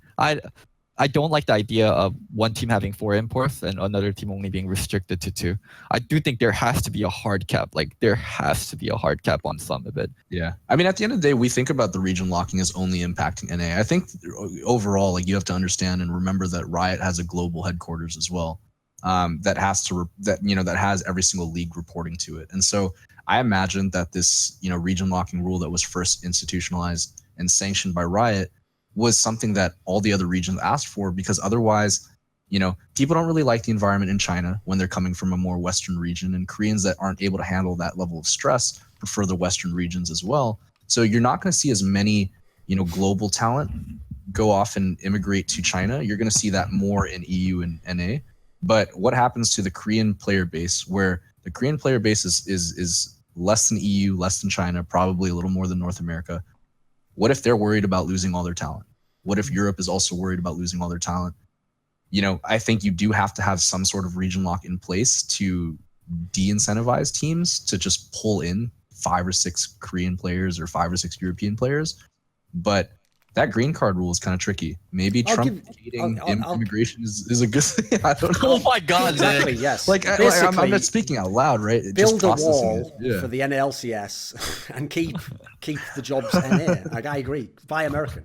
No, they took our jobs. I actually have this is just a spitball idea, obviously. But if you want to tweak it so you keep like the spirit of the rule, but you allow like people to benefit from becoming a resident, you could make some kind of a ruling. Like if you've already got 2 imports, you're only allowed 1 player who's to then become a resident additionally. So you can only have basically 3 at any one time. You can't do like 3 NA residents who really were Korean and the 2 imports. It's like, but the reason why I say you'd have to specially word it like that, like if you use the 2 imports, is obviously I don't want it to be where if you had no imports, now you can't just for no reason have 2 guys who were the NA resident. Like I'm leaving that aspect open in that sense. So you could still have Bang and someday when they become NA residents, but you can't have imports as well. So you got to, it'd be a way to make like you allow the person to get the benefit of the green card, but you don't make it this ridiculous scenario we're talking about now, where like in a year from now there are going to be teams, especially by the way, some of the teams who maybe even want to go the budget route, and these guys wouldn't be able to go back to Korea, and they're like, right, this is how I build my potential championship team. I kind of like snake this loophole. Like a funny thing is, obviously this didn't happen because actually right now Cloud9 has loads of NA players,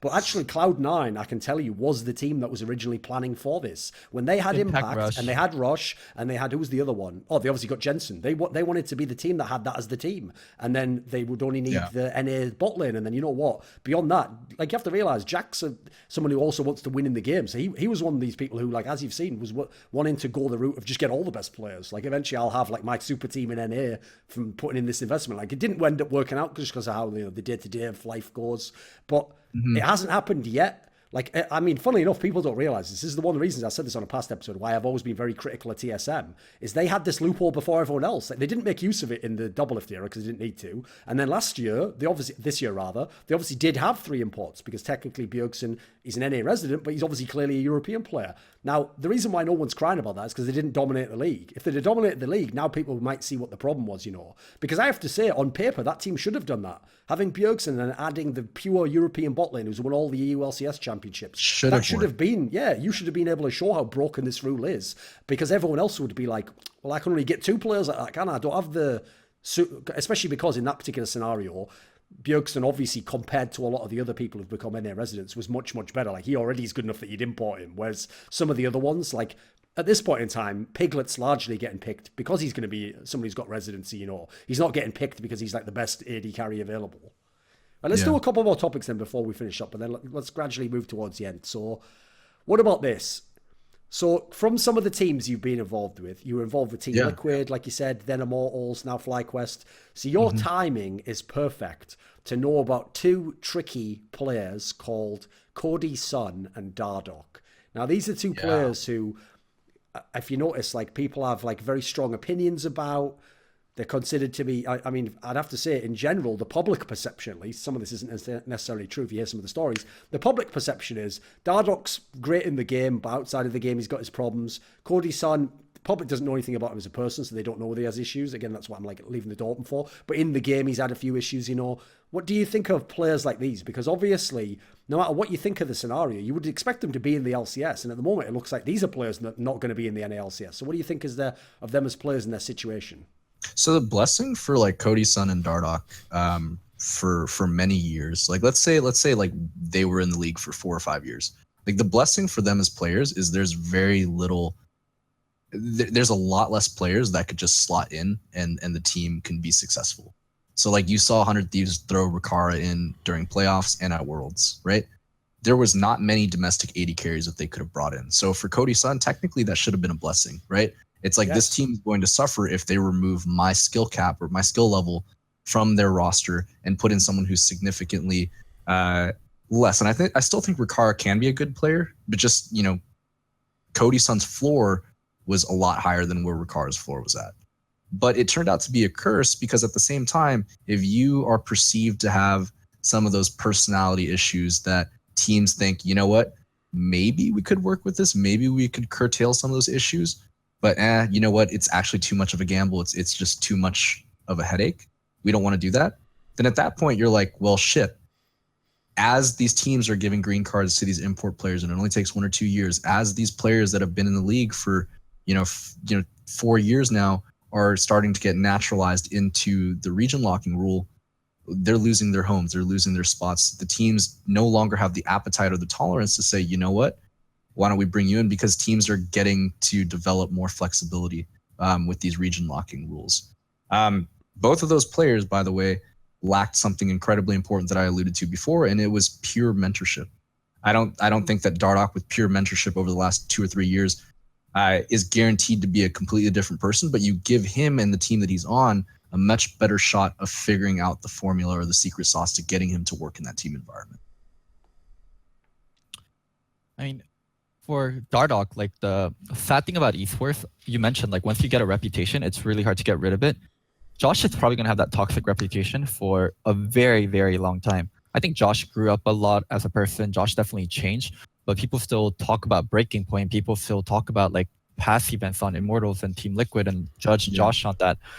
So, I mean, I'm not saying he's fully reformed, he's a different person, but people don't know. And even without knowing, they just have that label. And yeah, like teams have lost appetite. They don't want to deal with the bullshit. Like they pretty much all 10 teams by now have dealt with 1 or 2 toxic players and they know how much it can deter them. So for people like Cody and Dardok, like Academy and killing it in Academy is probably the best bet. Now, like teams are more and more picking up from Academy. Vulcan, Wiggly, I'm sure I missed a bunch. Vulcan, Wiggly, and there's a bunch that people picked up this year for LCS from Academy, and I think that's Cody and Dardok's best option at being pro players in LCS again. Kill it in Academy next split.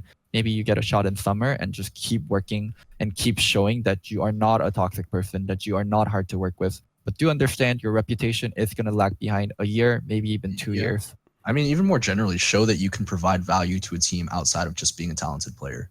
Because at this point, the reaction to that adverse effect is just, the other side of the spectrum. I think in traditional sports teams, a lot of times you can deal with the attitude because you have people there as players that have set that culture and can carry on whatever the culture the coach wants or the GM wants. They can do that. In esports, a lot of these guys are lagging behind in terms of their personal development in being part of a team or being part of culture, being part of a system. And you don't have the luxury of slotting in a troublemaker player and expecting your other players to keep that person accountable. I mean, Loco, you had a hard time with this with Dardok on Team Liquid. I agree. I think Dardok, from a lot of conversations I've had with him recently, he's definitely changed a lot. But that reputation, because teams can't trust other players around him to keep him accountable, regardless of how good or how bad he is now, it's hard to take that risk. For sure. I mean, Doran, what's your thought? You love Dardok. Yeah, but this is probably the biggest misconception about me, because I've noticed it's a general one that a lot of fans get wrong, is they always assume for some reason that if I like someone, then I just like unquestionably think everything they do is right and nothing they do is wrong. Like, it's a very bizarre logic, because if you think about all the people I just listed who are my favorite players, what's funny is one of the things I find compelling about them all is like their talent level's unbelievable, but they all have like in some sense a fatal flaw that stops them from being the absolute best player. Like even someone like Froggen, who obviously publicly didn't show much toxicity, you can kind of tell by the teams he's been on and the way he's been recruited to teams, etc., that like he maybe it doesn't have like the complete tool set in terms of being a captain or a leader. You know, maybe he's the star player who just does his thing and then he expects you to just do your job and then we win at the end of the game and it's more professional. So all of these people, like Dardoc's a great example, because as I told you, Loco, I mean, I mentioned it on the show a while back that he basically was actually quite rude to me. He ghosted you. but the difference is, what people don't know is that was years ago. And in the meantime, it's not like I've ever said he's a shit player.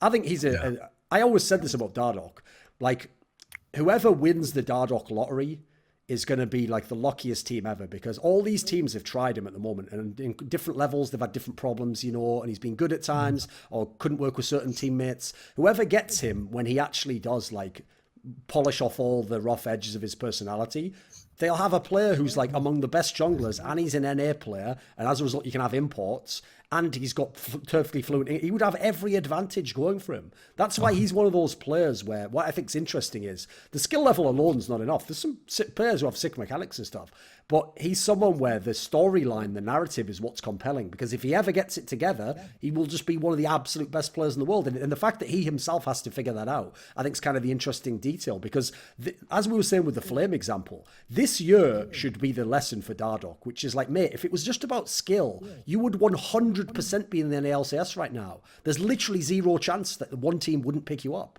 But the fact that you aren't in the LCS is because some people, even if they don't know, they're going to keep that in the back of their mind. Oh, but maybe it'll be tough to deal with. Or you know what? Oh, the problem is I'm recruiting like this like Korean player over here who's never dealt with a Westerner, so when I want Dardoc to be around him, they're going to think these things. So unfortunately, you have to overcome that, and you have to do kind of what we were saying, like Flame with his price. You have to do that with your skill level. Like, forget your skill level. Stop thinking of yourself as like, well, I should be on the team because I'm this good a player.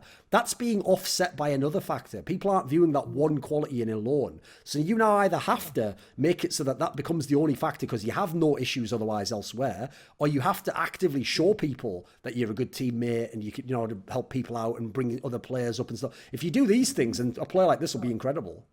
Yeah, I mean, as the tradition of the show, we have to mention. Because by the way, I will say very quickly, one thing that everyone else out there can literally suck my dick is like everyone out there tried to make out like Dardoc was just another one of these players, right? So remember they said, oh, there's Dardoc and there's Acadian and there's Contract and there's Acadian. Yeah. You know what? And Mike Young, you know what? I told you guys from the beginning, this guy is different. Dardoc is like a different level, mate. And compared to every one of those players, he has murked those players. If you look over the last 3 years. He definitely has something special. They aren't even vaguely on his level. Like, here's the thing. All of those players in their own different sense have different types of talent. So actually, I know, I understand why LS actually hyped up Moon, for example. He looked like he was going to be a very promising rookie. Like Arcadian, when he first came in that team, because no one expected anything from Echo Fox, they were kind of impressed, you know. Mike Young did some things with that pretty whack Phoenix 1 lineup. The difference is, like, those people had some talent. Dardoc has a lot of talent. He has an outrageously good talent. And in fact, the bizarre thing is, I have to say, I've made this point in the past,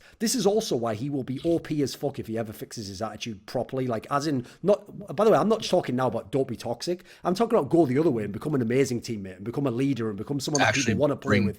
Yeah, and get the best out of people and be the guy where when you do well and they do badly, you like actually give them confidence by being like, oh, don't worry, like, you know, like you did pretty well. Like if you just do a little bit extra. Like, especially from a jungle role, like it'd be so good.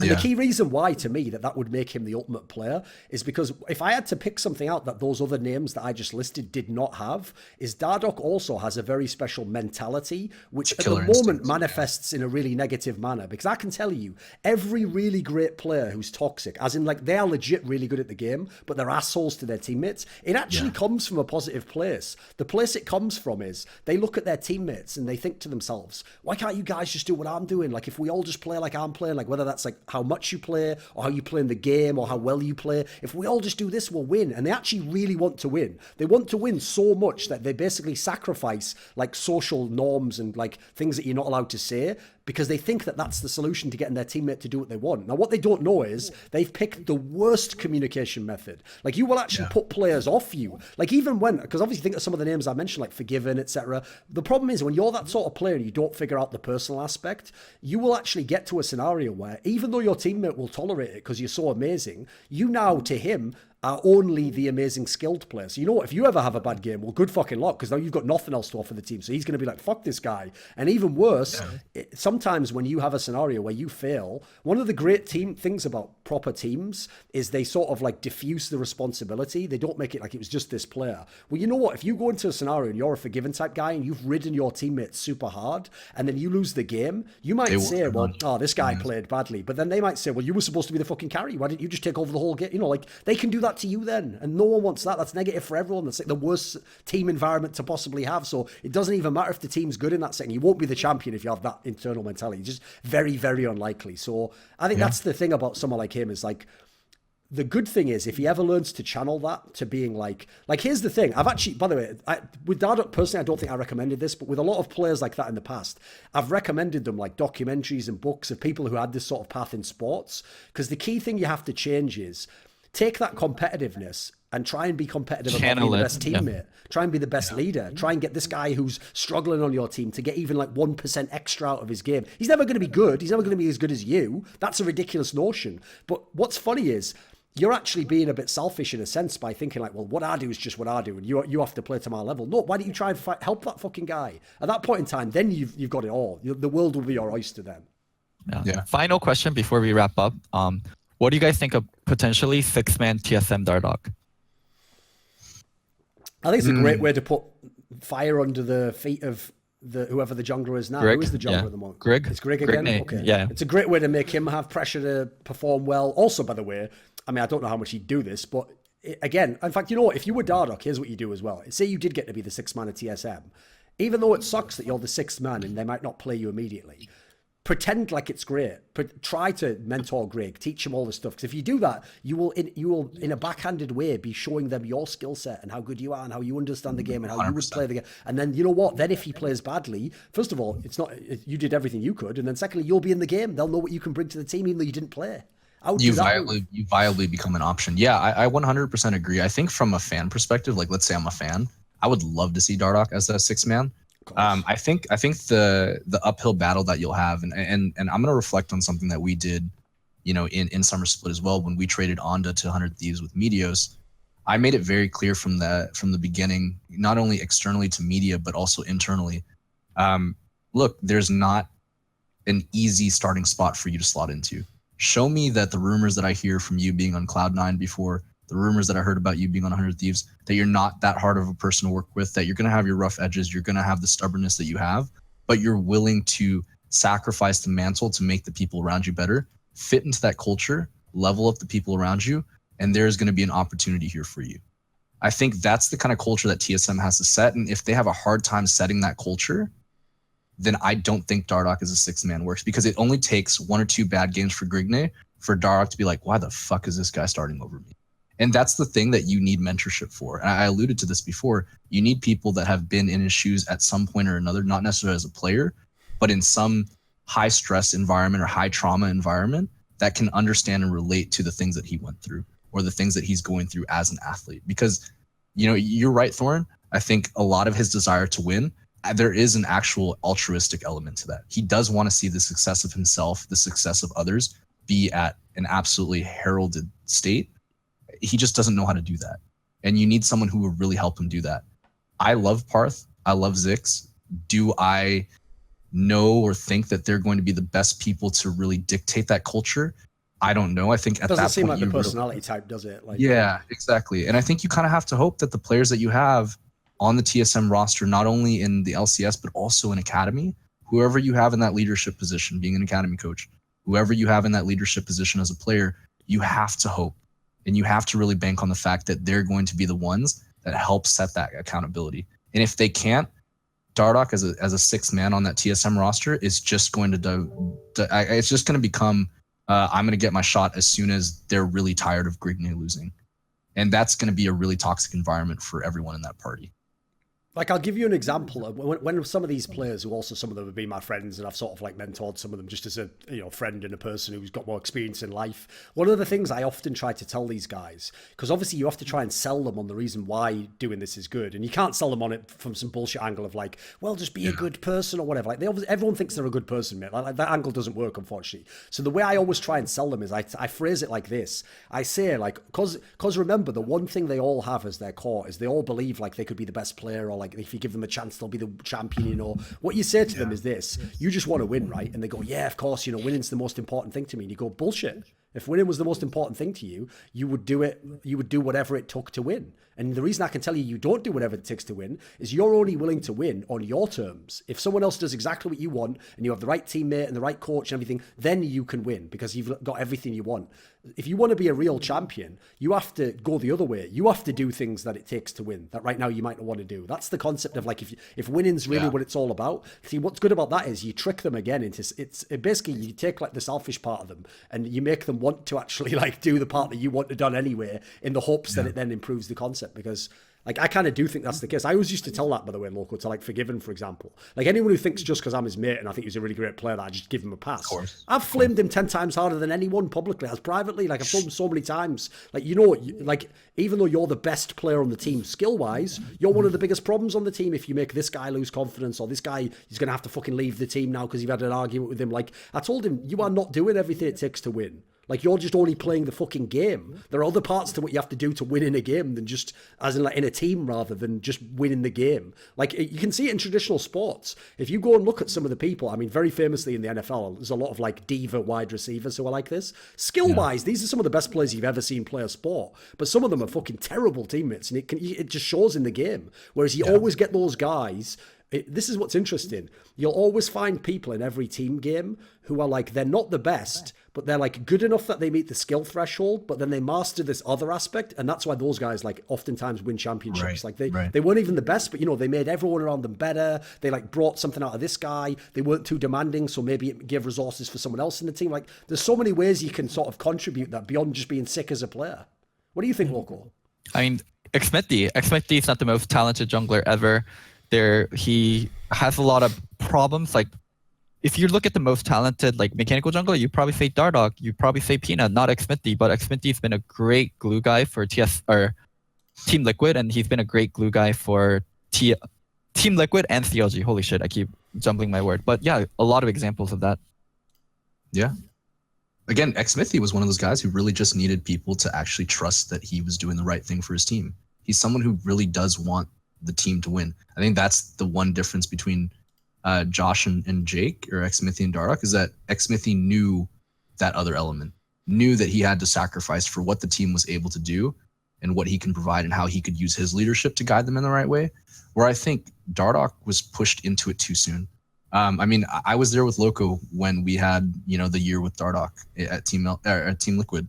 I think a lot of it was, and this is not to throw shade at anyone, but a lot of upper management pressure too was like, this guy's obviously the best player right now on this team, obviously the smartest and hardest working player.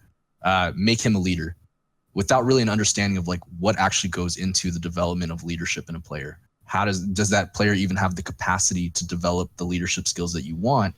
And I think that forced Dardoch into a tough spot from a developmental aspect, because you're expecting so an much 18-year-old to commandeer a ship that you wouldn't really allow anyone under the age of like 24 to do, because the maturity development there is just, it's not existing. And so I'm actually really, as an apologetic for Dardoch's career in that aspect, I feel bad for him. I'm empathetic towards that, because the dude's only like 21 right now. Yeah, you make a movie about it. Yeah. And you publish it. Yeah. He's 21 right now. What leadership are you going to develop where you can pilot a whole team? LeBron is 32 and you still hear rumors on both sides of the table on whether he's an easy player to work with or a hard player to work with. I always give people this example because obviously a lot of esports fans aren't sports fans. This is their sport. This is what they did instead of watching sports. It's a new generation. So as a result, a lot of them don't know sort of like the principles that people have learned through team sports. And so one of them that's a very crucial one is if you come into the NFL or the NBA, like at least in the past when you used to have to do college, you are going to be traditionally 21, 22 years old. You are still considered an absolute rookie. They call you a young guy and they don't expect any leadership qualities from you whatsoever. In fact, they purposely on all these teams will usually keep one or two players who are like a bit beyond like their actual like performance level, but who are just great, like glue guys, like locker room guys, veteran guys. And the reason you keep those guys is because they will sort of level up your rookie who's a star player so he doesn't become a fucking mad diva and he doesn't wreck the whole team structure. And crucially, if you were like a great player yourself but you're a bit fallen off, he might actually respect you enough to listen to you. And so the key thing is, as you're saying here, about the time you're expected to mature in a real sport is about like 26 years old. 26 years old is probably like the oldest active LCS pro, and if there even is anyone that old. Like I would guess maybe Jake is like 27, Jake 28. is, 27, 28. Yeah. So you know what I mean? Like you're absolutely right. We just, first of all, we have smaller team sizes because in the past we just had starters, so we don't have that element anywhere. And then more importantly, just the expectation is kind of ridiculous. Like I always go the other way on that one. It's a bit like what I do when the angle of like being clutch, right? The problem is when people talk about being clutch or chokers, they act like there's only those two categories. Well, no, there's an incredibly small amount of players who are clutch. A lot of them are champions. There's also quite a small amount of players who really choke all the time. The majority of players, they're just normal. They're just, you know, sometimes they have a good game, sometimes they have a bad game, sometimes they have an okay game. So in the same sense, like there's not, you can count on one hand the players who are so toxic they can't play in the LCS, but you can kind of count on one hand the players who are capable enough to be an LCS player, but got great leadership, really great teammate, like communication skills. Like that's incredibly rare as well. So I don't blame anyone who doesn't have that. It's just the problem in Dardok's case is he's not even staying at like the minimum threshold of like where the average player is at. And so it's even more noticeable that he has this problem, you know. Should we just end it there? Why don't we wrap up and give Nick chance to say any last words about Flyquest or like anything? Yeah. So first off, obviously, to clarify, I didn't mean that Trump with his immigration stuff is a good thing. It's a joke. Obviously. But I don't want anyone taking that out of context. Secondly, appreciate both of you guys. I think the talk show that you guys have been doing for the last 7 episodes and now the 8th, and you know, especially the contributions that you guys have both made to, you know, League of Legends and beyond, I think is incredible. Appreciate anyone that supports just the growth of the NALCS. I think a lot of teams are learning the real art behind team building. I don't think that I've gotten it right. I think that my approach is going to be different and it could pay off or it could not pay off. Any team has that same risk factor to it. But appreciate you guys supporting us. Obviously, there's going to be question marks based on how we build a roster and the intention behind it. But I assure you, from at least my perspective and the vision that Flyquest has, we just want to make sure that we give the right talent, the right people a chance to make it or break it in the scene. And we're willing to have the patience to do that more than maybe other teams would. Outside of that, I'm excited for the growth of the NALCS, and I hope that we, you know, develop a good parity across the global regions too.